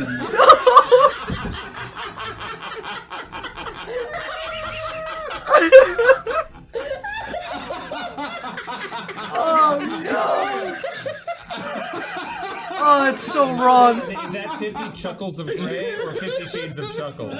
it was a combo tuna meatball sub. That's my favorite. Oh, I knew Jerry wouldn't forget. They call that the Goblin Surf and Turf. Oh. My uncle, he was always kind of weird. Was your uncle named Jared too? No, his name was Globo. Growing up with a name like Glorbo, which your name All right. Sub goal during next event. Goblin surf and turf. No, actually, I would not do that. I'd probably vomit. Oh my god. For some small measure of context, they're in the Feywild, so random magic stuff happens sometimes, hence the clown hauntings and goblin boobs. Gotcha. I love it.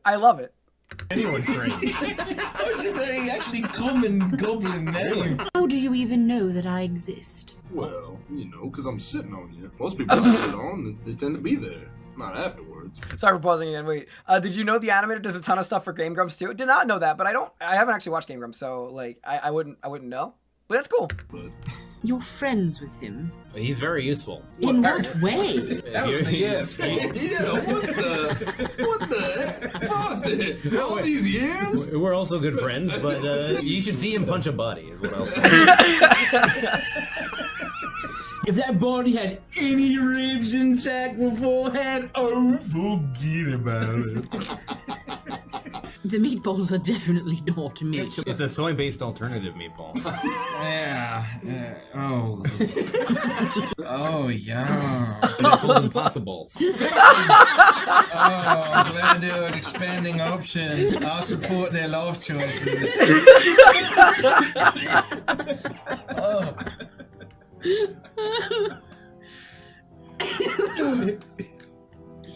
Oh, that's good processed sludge.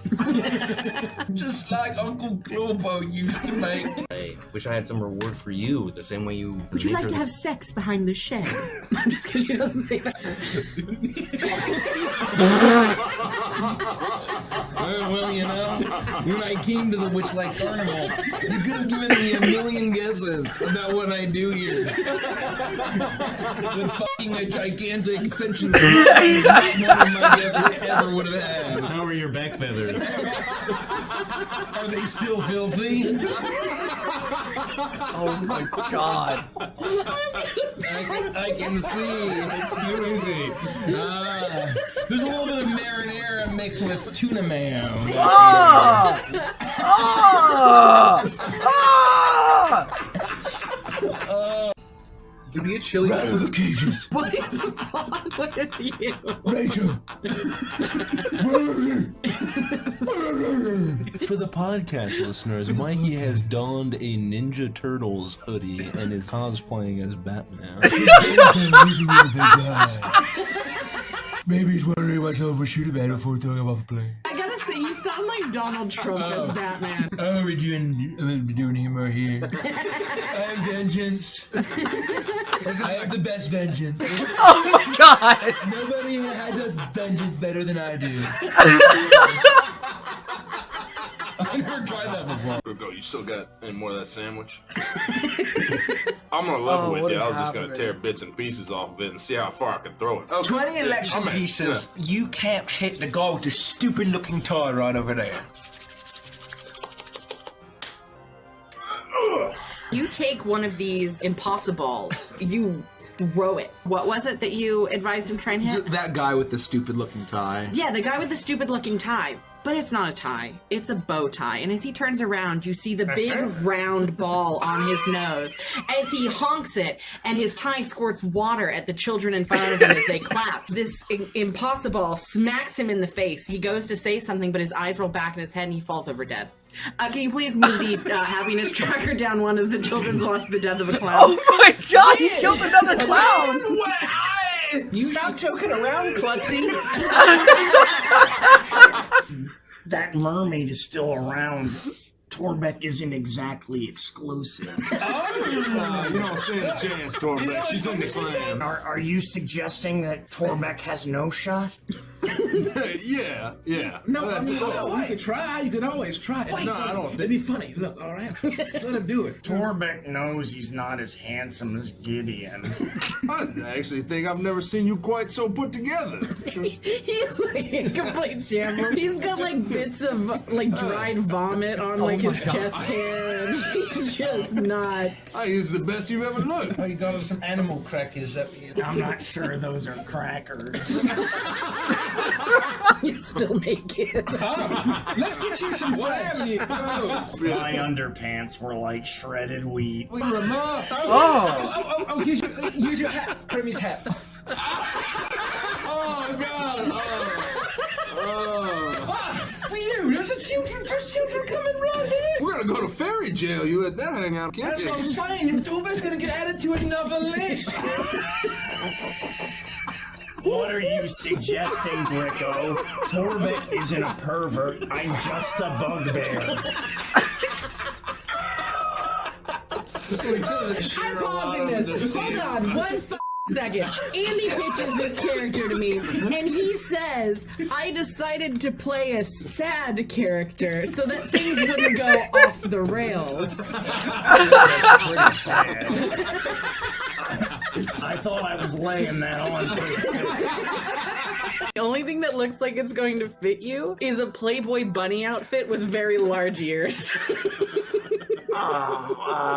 Guys? Fishnet tights, little cuffs. The hairs is pouring out of the You like can't even see it. Well, Gideon, will you please tighten my bra? Yeah, oh wow, that's really jammed straight up your ass crack.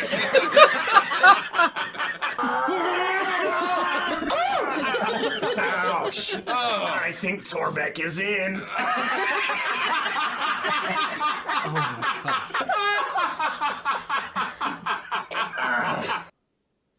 That was a thing. That was the thing. I honestly, legitimately, it is. I think it's very funny. I think it's very, very funny. I can't wait to watch the third one. Oh my goodness. All right, give me music on for a minute. Oh yeah, JW. If I said that we're gonna learn about it, I mean I don't actually mean I'm learning D&D. I just meant that maybe I'll understand D&D a bit more from watching it. I don't think it's the case. It was not like some serious fact or anything. I just thought it was funny. Literally just thought it was funny. Playing D&D is like Baldur's Gate 3 but completely with improv. Yeah, I've gotten that. Almost died. I thought that was really funny. That was a good palate. Dude, so, you know, Highguard ended up being a very interesting circumstance because of the fact that it was literally secretly backed by Tencent, which is just really funny and disgusting at the same time. Don't think this is my thing, what, the 10 minutes of D&D that I put on? It's already done. But was it that offensive to you that we watched stuff to laugh at? It's done. That was it. That was literally. I mean, it's fine. You can dip out. Have a good day. That part of the module is for level 1 too. Well, what do you mean? I'm gonna have some of my coffee. Yeah, Tencent actually like secretly funded it. I don't know. Perhaps it's over. It's done. It was 9 minutes and 50 seconds of your life. You stayed for the whole thing and then you leave after we're done with it. It's fine, but you don't need to tell me. Like, what the fuck? Oh my god. Man, my patience is being tested with YouTube today. It really is. Holy crap. Okay. Alright, let's get the next video ready. Let's go and watch a Outdoor Boys video. 1 second.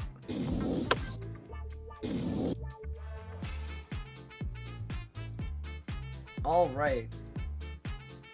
You know, I don't feel bad that Highguard failed at all anymore at all. After learning that, I feel not a shred of sympathy. I have a deep dislike of Tencent and how their business practice works, so I feel pretty damn good that it got buried. Because they were trying to pretend that it was indie. Because the logic is that like indie games get a lot of good faith from people. And that was kind of what they were playing on, so they just blatantly lied. They just blatantly lied. It's time to get Outdoor Boys. Wow! We actually might be able to fit in a second Outdoor Boys video today. Speaking of Outdoor Boys, I had somebody in my comment section yelling at me for because of their pent-up frustration of reactors, and they're like, why is it that every reactor only watches the exact same 3 videos from these channels? And it's like, this human centipede of content makes it really hard to find you. And it's like, I've watched like 8 of these already. I've watched like 8 of these already, and like I watched the most popular ones to start off with because that makes sense. Okay. Alright, let us go into the next video. And I will say this, if Outdoor Boys is not your cup of tea, and you want to leave, you don't need to fucking announce it. Okay? You just can leave. I know it's hard. You can just leave. It's not that difficult to just dip. Okay. Let me pause here. Let me get the video up. All right. This is going to be a cool one. All right, so we got another Outdoor Boys video, and I built a primitive spear gun from scratch. Primitive fishing, catch, and cook challenge. Okay, all right. Let's go see what Luke does.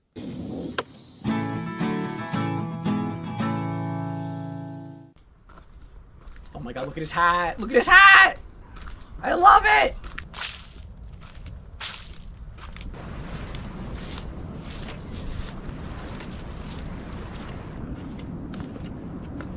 Oh, is he gonna be like ASMR for this one?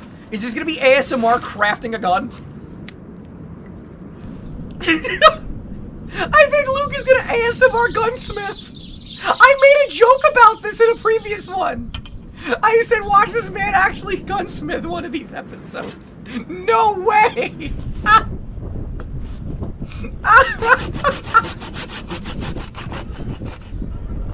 I love him so much. He's just hanging out. And that looked like he was about to cut his hand off. I made a boat once.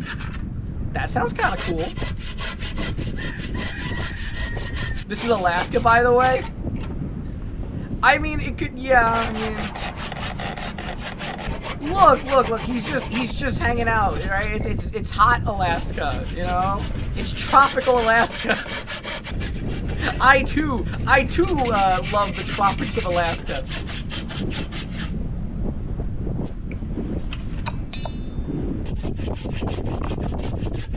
It's so wild to me. I love when jokes become reality. I'm so curious how this is gonna work. We're learning in real time how to craft a weapon to kill fish.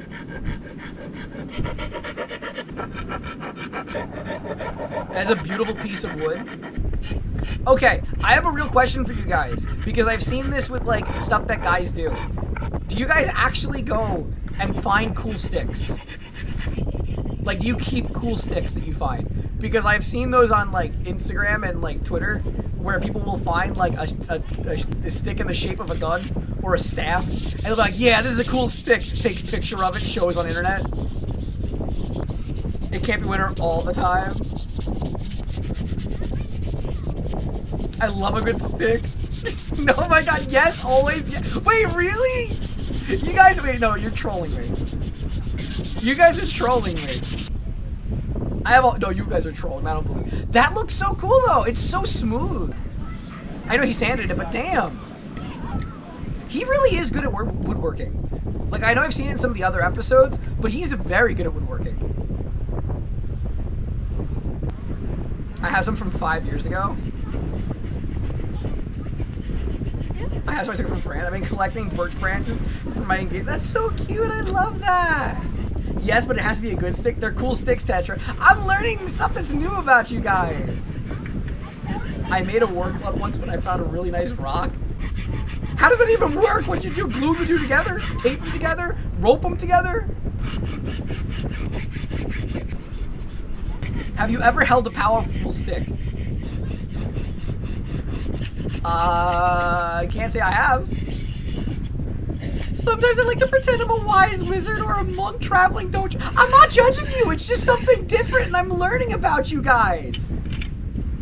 Tetra, everyone knows that he who finds the most perfect stick is king of all stuff. You're all kings to me. I love each and every one of you. You're all quirky little kings. Rope them together with the leather strap. Why did you have a leather strap ready? I literally spent an entire week-long camping trip whittling a single big stick. Never underestimate the appeal of a proper stick. I love learning this about you guys.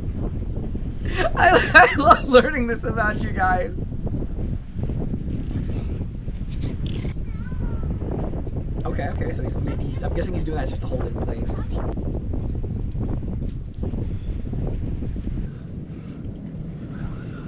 Wait, is this just like a... Is this just rubber? Oh, is this gonna be like for the sling?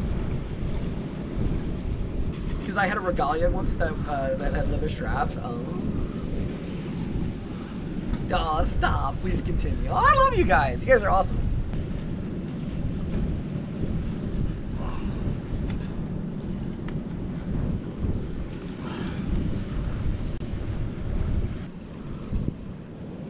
I'm so fascinated. I'm glad that I get to yap for this one too. How is I'm so this is gonna be so cool. I bet you he's gonna actually catch with stuff with it too. Finding a good stick is like the top 5 most joyous moments in life. Zith, were you here when I mentioned that I actually made his bread and honey butter last night? I made it last night after I made the charcuterie board. Honey butter's really good for something so simple. I felt my cholesterol spike though. Alright. Well, alright, we lost the bushcraft element here. We've lost the bushcraft element here. He is using power tools, but aside from fixing the arrow, or the harpoon, or whatever we want to call it, a spear. This is one thing I never did while scuba diving. I never went spearfishing. My dad loves to spearfish while diving. I've never done it. That was one of the... I'm not afraid of a lot of things in the ocean. The idea of spearing a fish in waters that have sharks in it just never struck me as the best idea. I understand that that's not necessarily going to cause a problem, but not my cup of tea. I have a grinder like that. I don't have like any power tools. I do want to actually get a power drill just because like I want to decorate my my garage one of these days, and having a power drill will be way more helpful. A company offered to send me a pink one a while back, but they never did. I'm kind of sad. Hey, any power drill companies that watch this, send me a pink drill and I'll shout at your company. That looks so clean. What the hell? That absolutely is going to have the force to kill. Oh my god. How is he not on a list?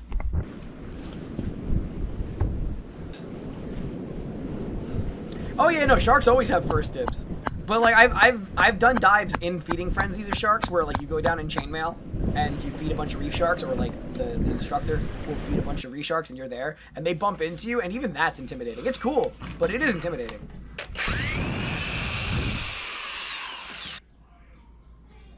Oh, right, you have to make it so you can pull back.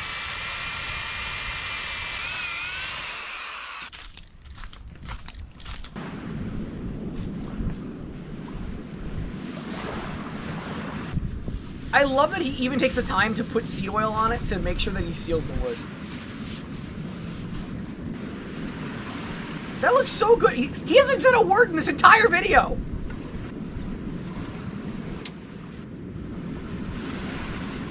I feel like these are his older videos, right? Because this was probably during the era where like people were doing like the building houses videos without talking. Because he was making videos for like what, like 11 years? Oh. Wow. Oh.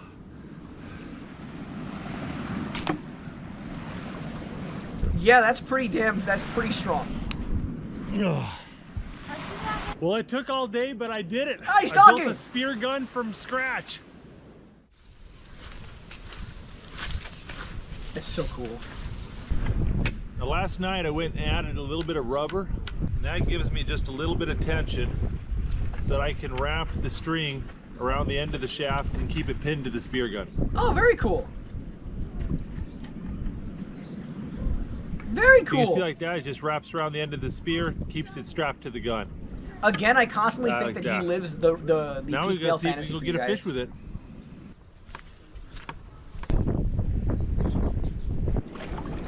Why is his wetsuit even camo? Come on.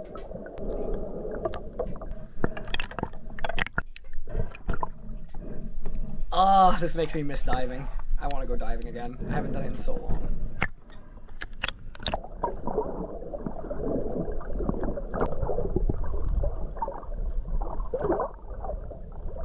Oh, look at the sea turtles! Again, for anybody who does not know this story from Twitch, fun story, I got in trouble for wildlife harassment once because I rode a sea turtle in a national preserve. I did not realize that was against the rules. While on a dive, I grabbed a large sea turtle, and I rode on the back of it while it dragged me down to about 102 feet. Like, I was just holding onto the back and, like, swimming with it, right? And we were filming. We were filming it. And when we got back up to the boat, one of the instructors that were with us, because you know you go down with or dive masters that are with you, it works! Holy crap! Look at that! That's great.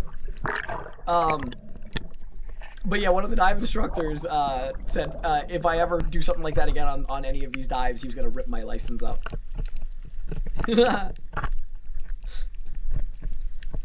Oh. Oh! He's playing COD. The thing is good aim, too.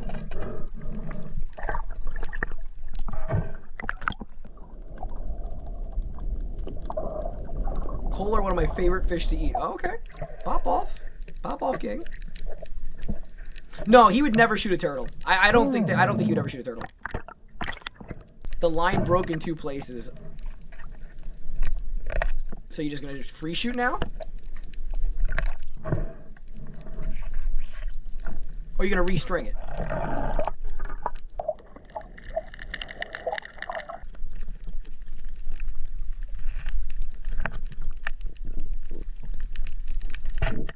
No, I was gonna say that was a sketchy shot.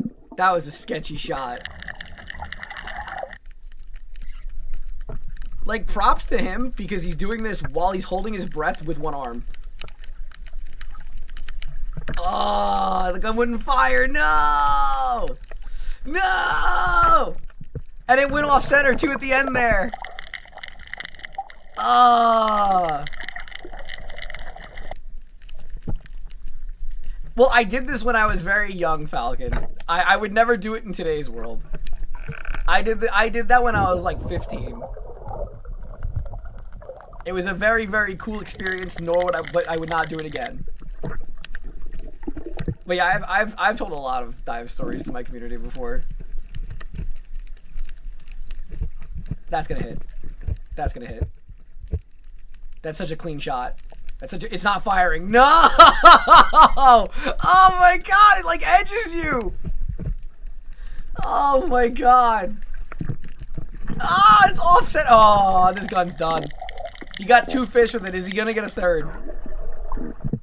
I feel like it's done. I feel like it's done unless he gets like a point blank.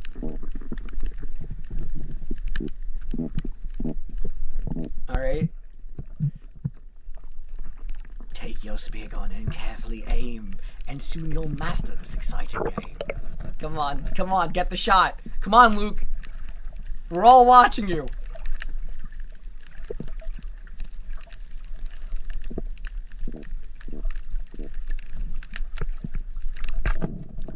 That was a really sloppy hit. What? He got a 2-shrimp combo!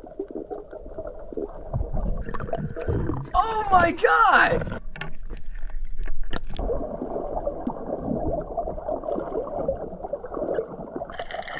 Alright. No, stonefish don't live in Alaska.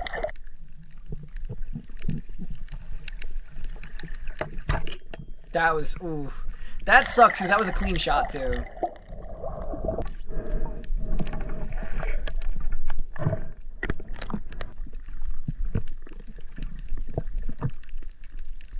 Oh, come on, that's so clean. Right there. Right there. Yeah, right there.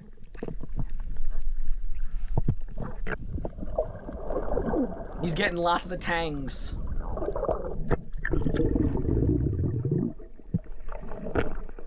You know, the shot has so much force behind it, and it's so sharp, it looks like it's not even, like, causing the fish to bleed. Like, it's, like, going through them and perfectly, like, sealing them immediately.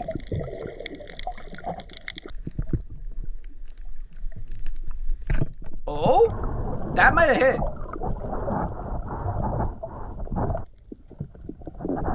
A Menpachi got away.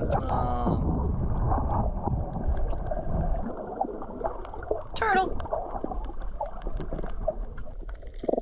Look at him. He's so cute. He's just hanging out. Cool. That was better snorkeling than I expected.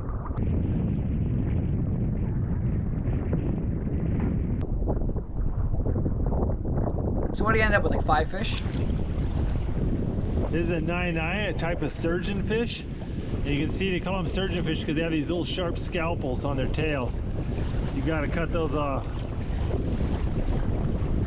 Huh.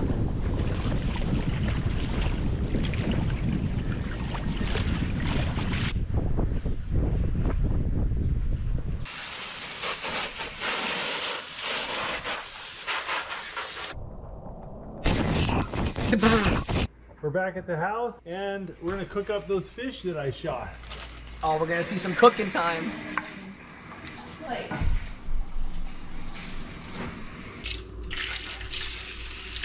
We'll just fry them in oil.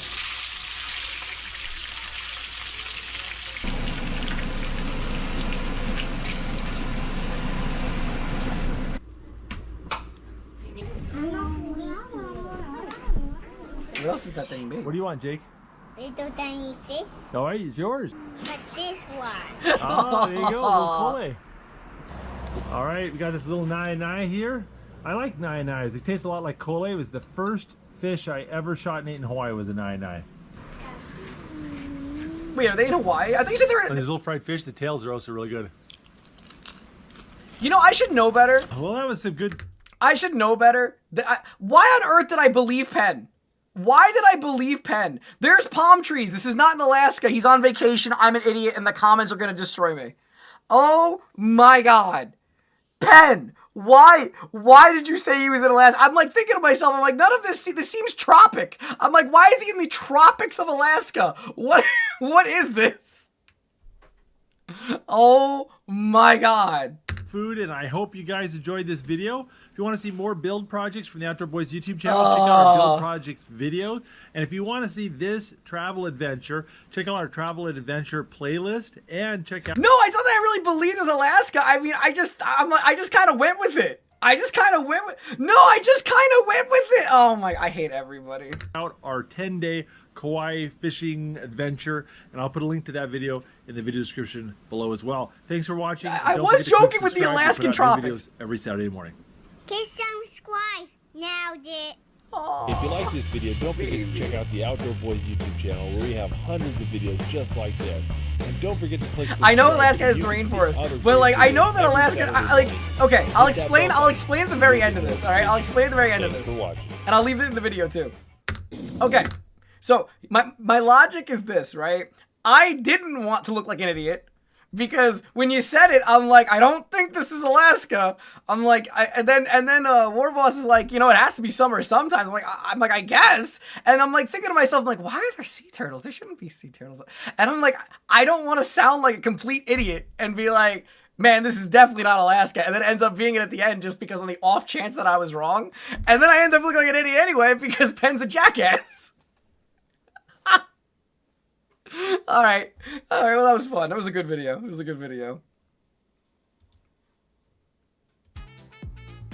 Tetra is so special. Oh, man, it's not a day to do this to me. I'm like, I put it this way. I'm like a hairpin trigger to ban people today. So, like, don't Penn, don't do that to me today. Because I'm keeping a smile on, but, like, I'm ready to put a fist through my monitor. So, like, don't do that shit to me today.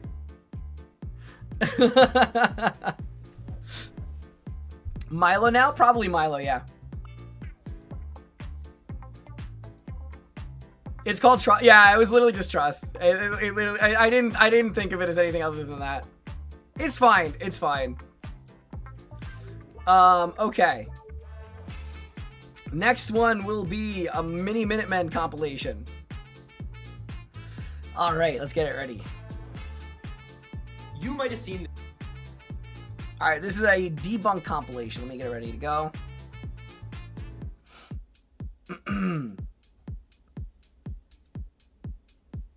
Okay.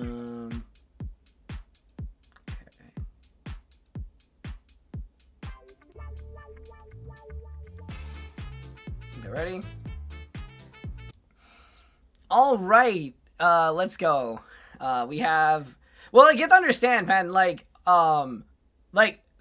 have to always think about, it's not so much the Twitch chat, you have to think about the audience that each video brings in as a community. I really don't want to deal with a bunch of survivalists fucking talking to me like I'm a moron. Because that's what's gonna fucking happen now. It's the same thing whenever I fucking say anything during a Milo video, because then I get jackasses who have to actually me over everything. Like, I put up with this shit normally in comments. I really don't want my fucking community to instigate this shit because it makes it really frustrating for me to have to deal with it in post-editing. All right.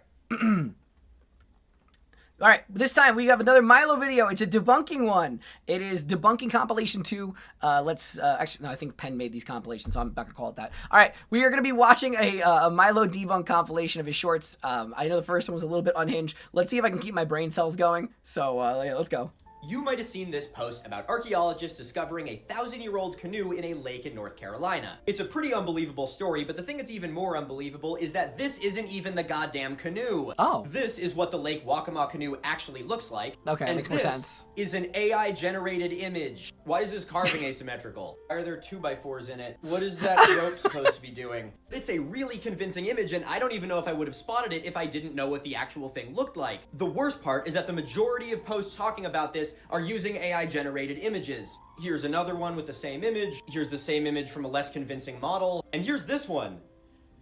Oh, that was Yikes. beautiful, I'll make yeah. another video about this specifically, but here I want to say how pathetic it is that this 1,000-year-old discovery and the culture that made it are boiled down to this. An AI-generated stereotype that just looks more Indian. I could write a damn essay on this image, but I'm not going to. So send this to your friend that you complain about AI with. You know the one. I promise they'll hate this as much as you do. Dinosaurs actually so existed. loud.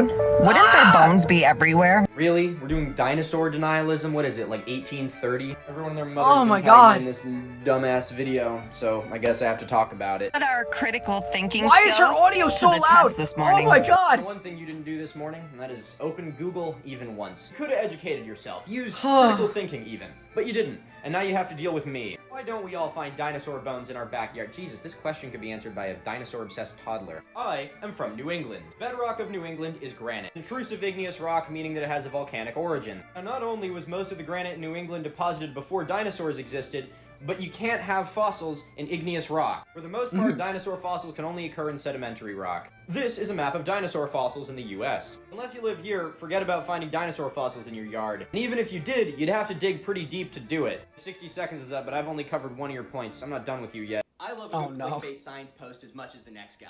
But this video is a great example of how making a post about real science look like this can do a lot more harm than good. Scientists have found a hidden prehistoric world beneath Antarctica. We're in the time of revelation, and revelation means to reveal. Don't say Antarctica just so ice. I don't know ice. There are like tropical parts of Antarctica where there are volcanoes at. As soon as I saw this shit, I dove deep. If you don't know who Billy Carson is, I know who Billy Carson is. He's a complete conspiracy wingnut. There's further proof that the thing about diving deep was just a complete lie, because that's not even close to what this is saying. That's more the fault of this post because it's literally setting people up for failure. It's talking about this study from 2023, where scientists use remote sensing to see through Antarctic ice. They found remains of plateaus and rivers and valleys that have been buried underneath this sheet of ice for 30 million years. The other irresponsible thing about this post is everything about it's irresponsible. What do you mean, Milo? Person to say the same thing that all these conspiracy theorists say about there being a lost hidden jungle in Antarctica. All of that comes from a misunderstanding that Antarctica used to have a tropical environment up till around 50 million years ago, because the climate was much warmer and the continent itself was literally farther towards the equator. All that gets crunched together in this post. It falls into the hands of someone who's a victim of pseudoscience, and they turn it... Do they just go, I mean, I should know this by now, but they just go, they find one piece of data that's not even correct, and then they just run with it, and then they just build everything else around it. ...to a video that gets 4.5 million views. And so in the end, it doesn't even matter what the actual fact is here, because the comments are filled with people talking about how it's the Garden of Eden, and how scientists have been hiding it from them. Science communication is important, but bad science communication can do catastrophic damage. If you think science is as important as I do, you should sauce me a follow for more. And share this with a friend to ruin their day. Why are these mysterious handbags found in ancient cars? I don't know, probably aliens or something. No, I'm kidding, please don't. Every ancient civilization has left us with these enigmatic handbags. Enigmatic handbags. The handbag of aliens. What does this even mean? That's a good band name. One of you guys should take that. You cannot just slap the word enigmatic in front of any random noun and expect that now it's some big thought-provoking mystery. Their true meaning continues to be a subject of debate among archaeologists. Oh, brother, don't even get me started. We got the top minds in archaeology working round the clock to figure out what the enigmatic handbags mean. Not the enigmatic handbags. Oh, so it's not really a subject of debate then. Yeah, that seems like a pretty good explanation, actually. Do you have a theory that you'd like to share with the class? Theory connects the handbags to ancient alien encounters, suggesting that they represent advanced technologies or objects brought to Earth by extraterrestrial beings. Hey, that's enough evidence for me, I believe it. This is like a new low, even by the standard of these videos. The only thing I've learned from this is that I clearly need to be taking more powerful hallucinogens. Alright, what we need to do is we need to go and find some random trivial detail in a piece of like ancient historical text and just like misconstrue it and just make our own conspiracy theory. Like we just need to say that the Atlanteans are actually hiding in like the woods of Alaska. What about a beaver? Yeah, sure. I mean, if you're offering. These are the kinds of questions we need to be asking ourselves. How about a beaver? Before the flood, they were 8 feet long. Damn, should have had flood insurance. So what he's arguing for here is that there were giant humans before the flood that didn't happen, and he's using Ice Age megafauna to back it up. There's an extinct species of giant beaver called the Castorides.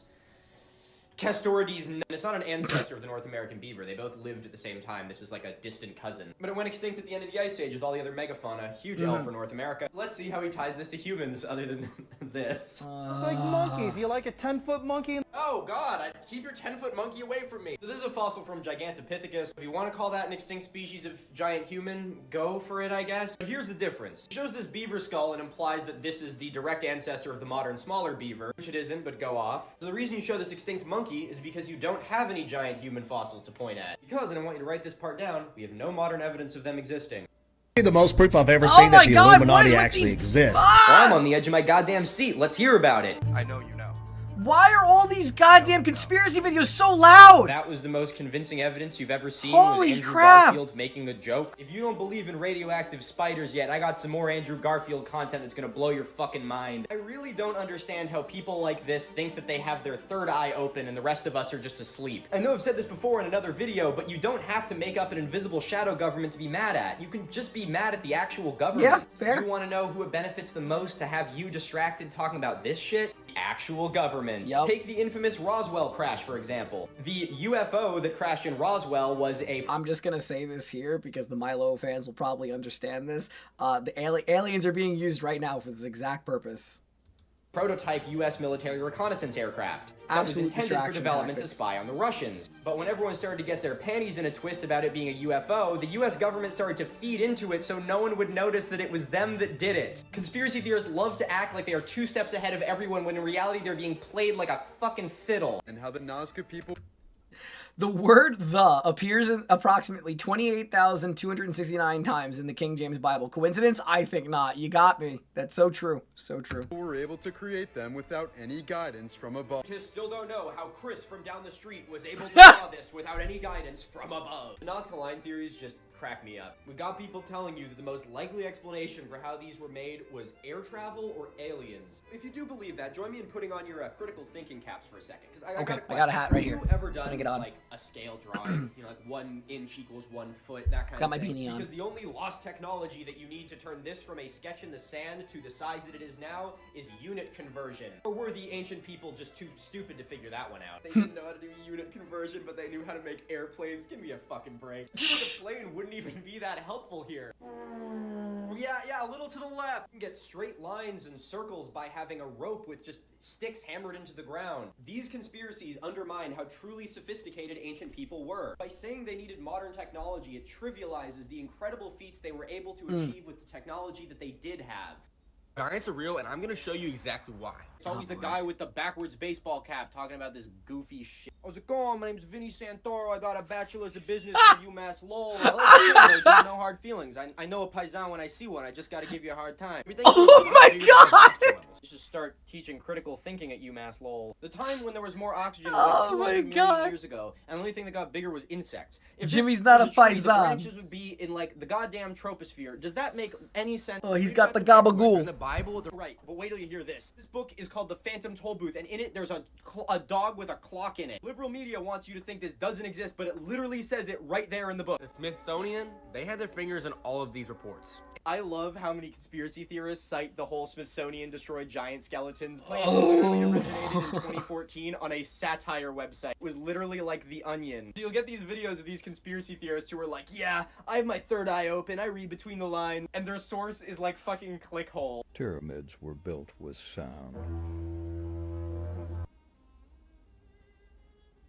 Yo, you know what? I'm totally with it. The pyramids were built with a didgeridoo. First of all, this is really cool. He's moving a rocket sound. Looks like he's living his best life. The thing he's moving weighs like 4 ounces. We're trying to build this. These blocks can weigh up to 15 tons. That's a lot of fucking didgeridoos. I'm not saying it's impossible. Clearly, if you had something big enough, you could move one of these blocks with sound. And that's the problem, because you need something so goddamn big to make the sound to move these, that moving the thing that makes the the sound would then become the problem. Using a fucking 2-pound didgeridoo to, you know, move a 3-ounce rock is not a very good exchange rate when you're trying to move a 15-ton piece. I have to raise the volume limestone. again. You have to get them all precisely lined up like that. Can you didgeridoo that a little to the left? I don't know how people think things like this are somehow more plausible. Because they just than, want to them using believe. ropes and sticks to do it. Because personally, I think it'd be a lot easier to do something like this than to make a 10-story didgeridoo. To believe that in Egypt, they did it all by hand with slave labor and copper tools. Nice video. Too bad you got ratioed to hell. Comment sections of videos like this are normally just people, you know, blindly drinking the Kool-Aid. In a moment like this, I feel like a proud father. It brings a tear to my eye to see so many people calling out pseudo-archaeology videos in the comments. Don't get me love to wrong, see it. We still have some comments like this. We will find pyramids built by our ancestors on Mars, mark my words. I'm sure we will, Raul. I'm sure we will. By and large, you guys are doing my job for me. Granite can be sliced with copper and sand in between. Sand particles are way harder than granite. That is true. Okay, sand is diamond and wouldn't also grind down the copper in the tool. Okay, got it. Huh? They replaced their copper tools. Of course the sand wore them down. The video also implies that the pyramids were built out of granite and not sandstone. Sandstone being incredibly soft. And we get this comment. It's made from sandstone, not granite. If you say so. Hey, y'all know that my job is your job too. When you see videos like this, don't be afraid to politely spread the truth in the comments. Someone said that they found this inside of the United Nations wall. Someone? Who the fuck is someone? Here's a crazy thing. How do I know? Fucking trust me, bro. Someone said it. I heard someone took this picture of Hillary Clinton. I also hate to be a stick in the mud, bro, but you say the truth is in plain sight, but then you say this was hidden in a wall. So which one is it? Another ice wall that surrounds this ice wall, right? See, Oh, there's another ice wall. There's 2 ice walls Beyond now. that ice wall, there's another ice wall. Yep, flat And earthers beyond eating that, good then, tonight. For this one, just fucking jello shots forever. See it go all the way around. Oh my god!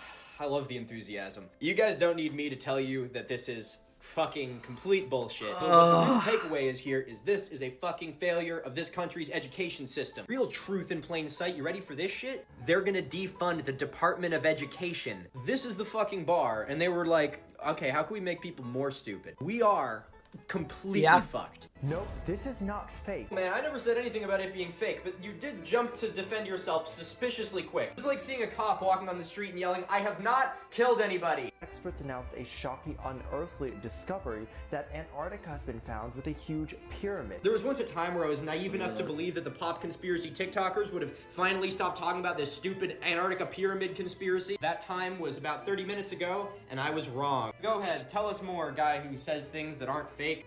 That has no signs of humans ever creating it or having touched it. That's weird, because human beings have touched the fuck out of those other pyramids. This leaves us with 2 options. 1, it was built by extraterrestrials, which is what he goes on to imply. Or 2, it's a goddamn mountain. It isn't even a pyramid shape. Look at how bad this lines up. Let's take away these stupid lines for a second. Look at that. Look at how not pyramid that is. I don't know, it was pretty pyramid to me. You haven't been to Antarctica. Milo's working You're with right, big big archaeology to keep this stuff hidden from us, everybody. Also been told that the 24th of September 2022 will be the end time. Hey, you want to see something really funny? Oh, the world didn't end. Who would have fucking thought? September 24th is gonna be a day that we all remember. Yeah, it fucking is. You want to see what I did on September 24th? I bought this sick fucking corner chair at an estate sale for $30. I'd tell you to sit down, but I don't see you with a corner chair. Well, obviously, these end-of-the-world predictions are as stupid as they've always been. But I think I have to address you here personally, Daily Rundown with Chris. Do you mind if I call you by your first name, Daily? If someone calls you out on the things you're saying being wrong and your response is, I didn't start the conspiracy, I just reported on it,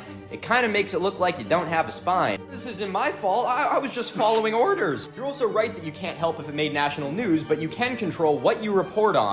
And you end this by saying to call out those that actually scared people. Your video on this got 9.3 million views. It's not my fault. I'm just doing what everyone else is doing. Watch out, Associated Press. This guy is coming for your job. I loved it.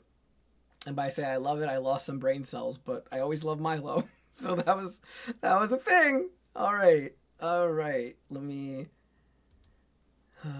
get this ready. Got one more, and then I am done. And I am walking away for the rest of the day to edit and not deal with interaction. Okay. All right. We have the Dylan We have Dylan compilation now. Okay, get this ready. Castella cake. No Castella cake, not yet.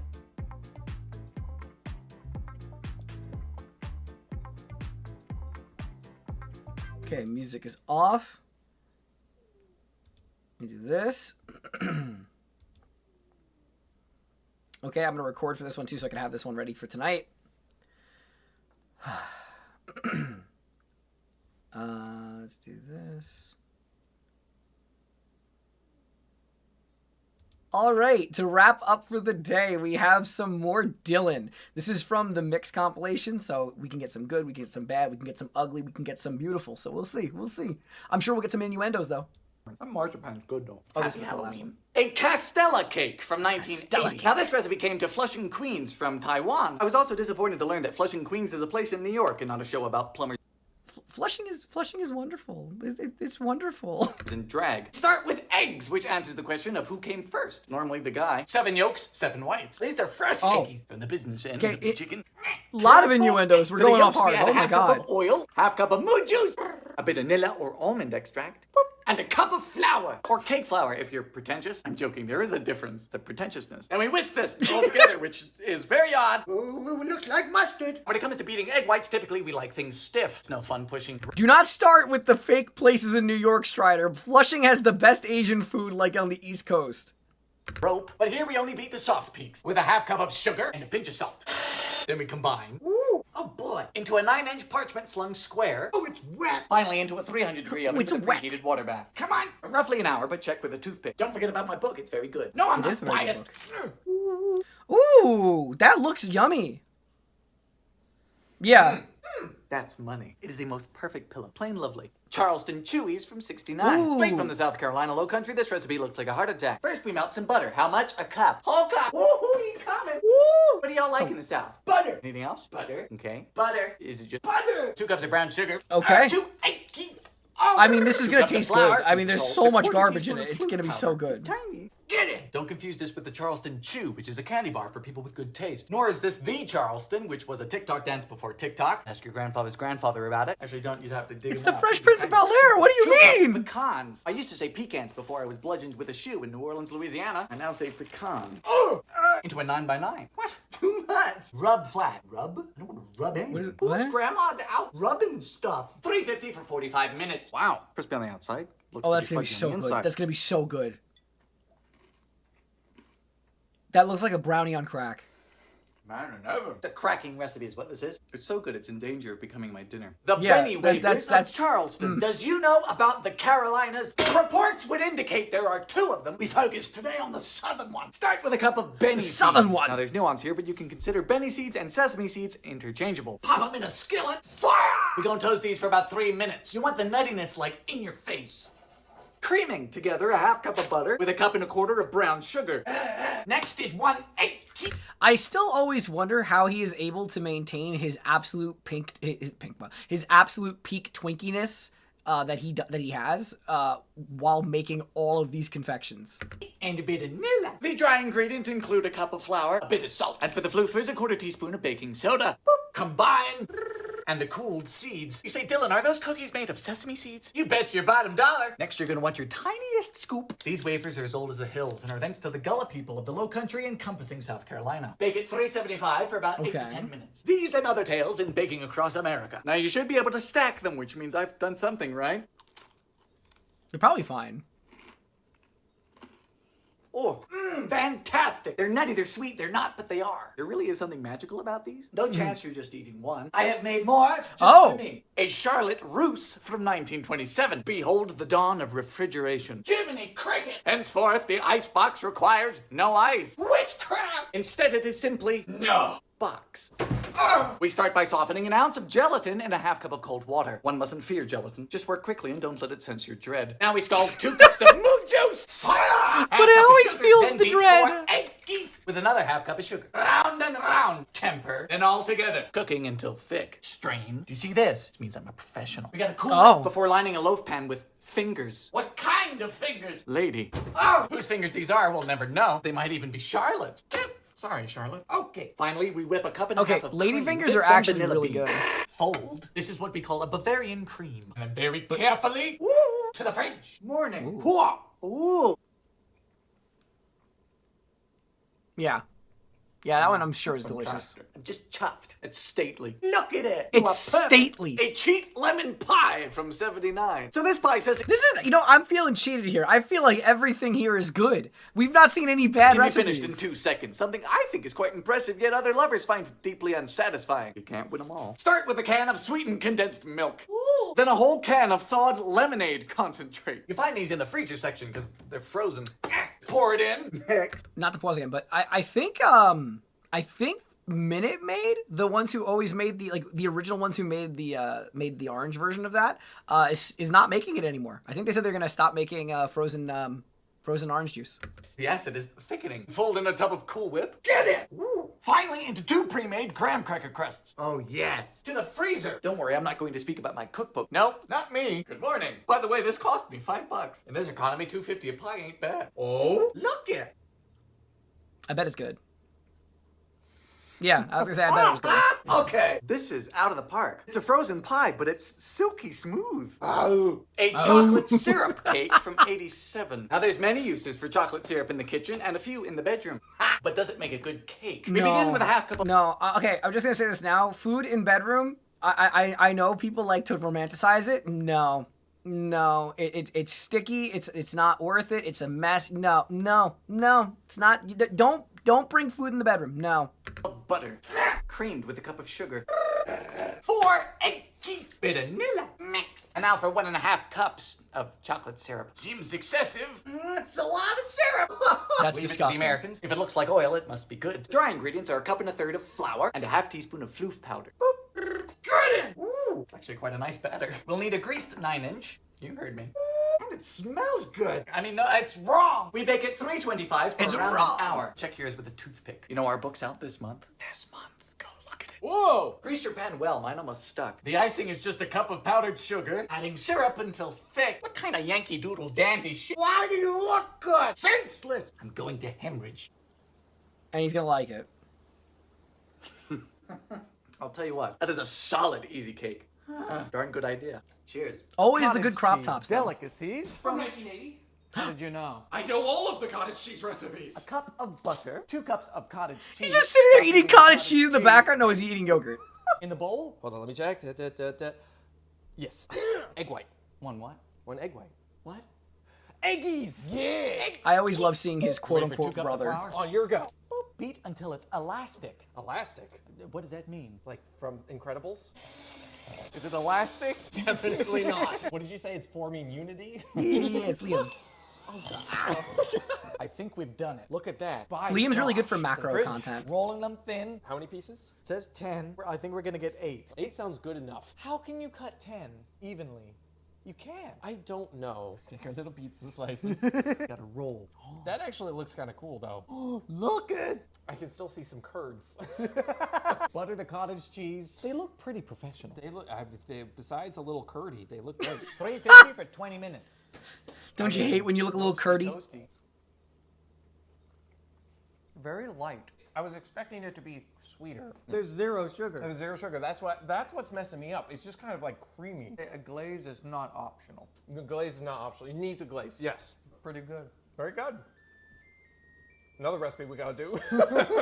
A cream of the sea aspic from 62. No, not a cream. No, exactly. Okay, all right. Well, I cursed us. I said that we haven't seen any bad ones. We've got an aspic. It's no. It is an aspic. It's a few steps above a feet pick. Start by dissolving 2 packs of gelatin in a half cup of water. Was 1 not enough? Then we mince a shallot. Truth be told, I do not understand these things. I think they're really just used by people trying to prove they're creative. We need a can of condensed cream of celery soup. I prefer my soups abridged. No. You ever creamed a celery? No. It's messy. And a 6-ounce can of minced clams. That's right. They produce this. Notice how it is foaming. I was the first person in history to actually buy it. Fish! Plus any 12 ounces of chunk white fish. Have fun with it. I didn't know. You go chunk it with your white whatever. Chunk white fish. Why is everything in cans? Chunky. Friggin' cat food. Dash of Worcestershire. People in the 60s went Worcester over sauce. What did I just say? Some pepper. The juice of half a lemon. Finally, the shallots. Worcestershire sauce is only good for got married. Half of the shallots. Cooking over a double boiler for 15 minutes. It is very creamy now, which I am overjoyed about. In goes the gelatin. Oh, and cook 10 more minutes. Once it's done, we scoop into molds. No, Says, this is make gonna sure be to scoop down to the vile. bottom. I don't think This we is can gonna get be much so lower than vile. This. Put them in the fridge overnight. Good morning. And did you know about book 2? Yes, I have it. Oh, no. Ah. It tastes like it went down with the Titanic. Aberrant tuna fish. It's comically bad. A dangerously lemon pie from 1990. This recipe is wild and Hopefully was this makes either me written feel by better. a maniac or someone disturbingly obsessed with lemons. 6 ounces of lemon jello into 1.5 cups of boiling water. Zest of 1 lemon, the juice of 2. Sounds literary. Look at the size of this lemon. It's a football. It's a Good big Lord. lemon. The lemon levels are already kind of high.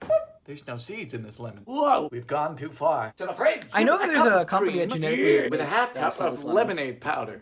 All right. Is this person just listing all the types of lemon? Also, this mixer might blow up. Whipped lemonade. Oh.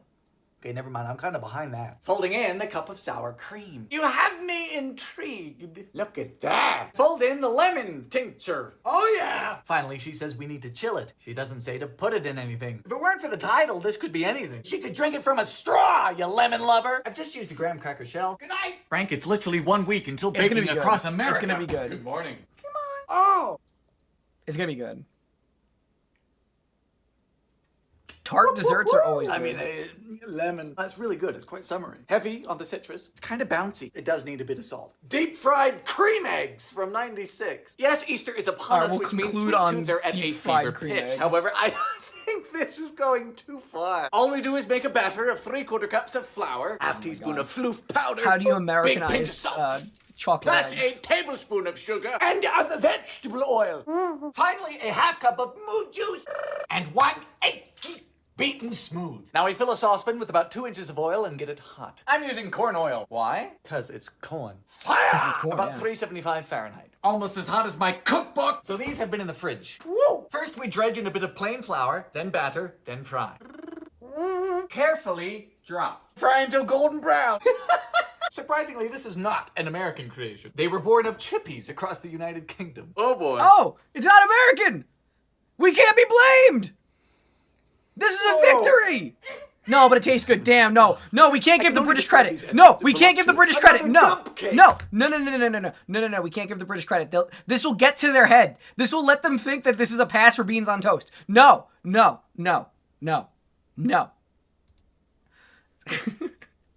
All right, well, that was the end of the recording, at least. All right. We got done 1, 2, 3, 4 videos because Magnus does not count. So let's see. I have 1 left in the tank from the previous one. So I have 1 left in the previous one. And 4 today. So that means Tuesday, Wednesday, Thursday, Friday. Okay, I'm good. I'm good for 1 a day.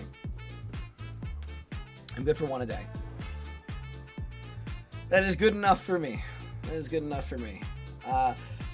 I will be back on Twitch tomorrow. Again, this video is gonna go members only. I don't feel like dealing with the headache. Yeah, thank you guys for being here. It was a fun-ish 20k celebration.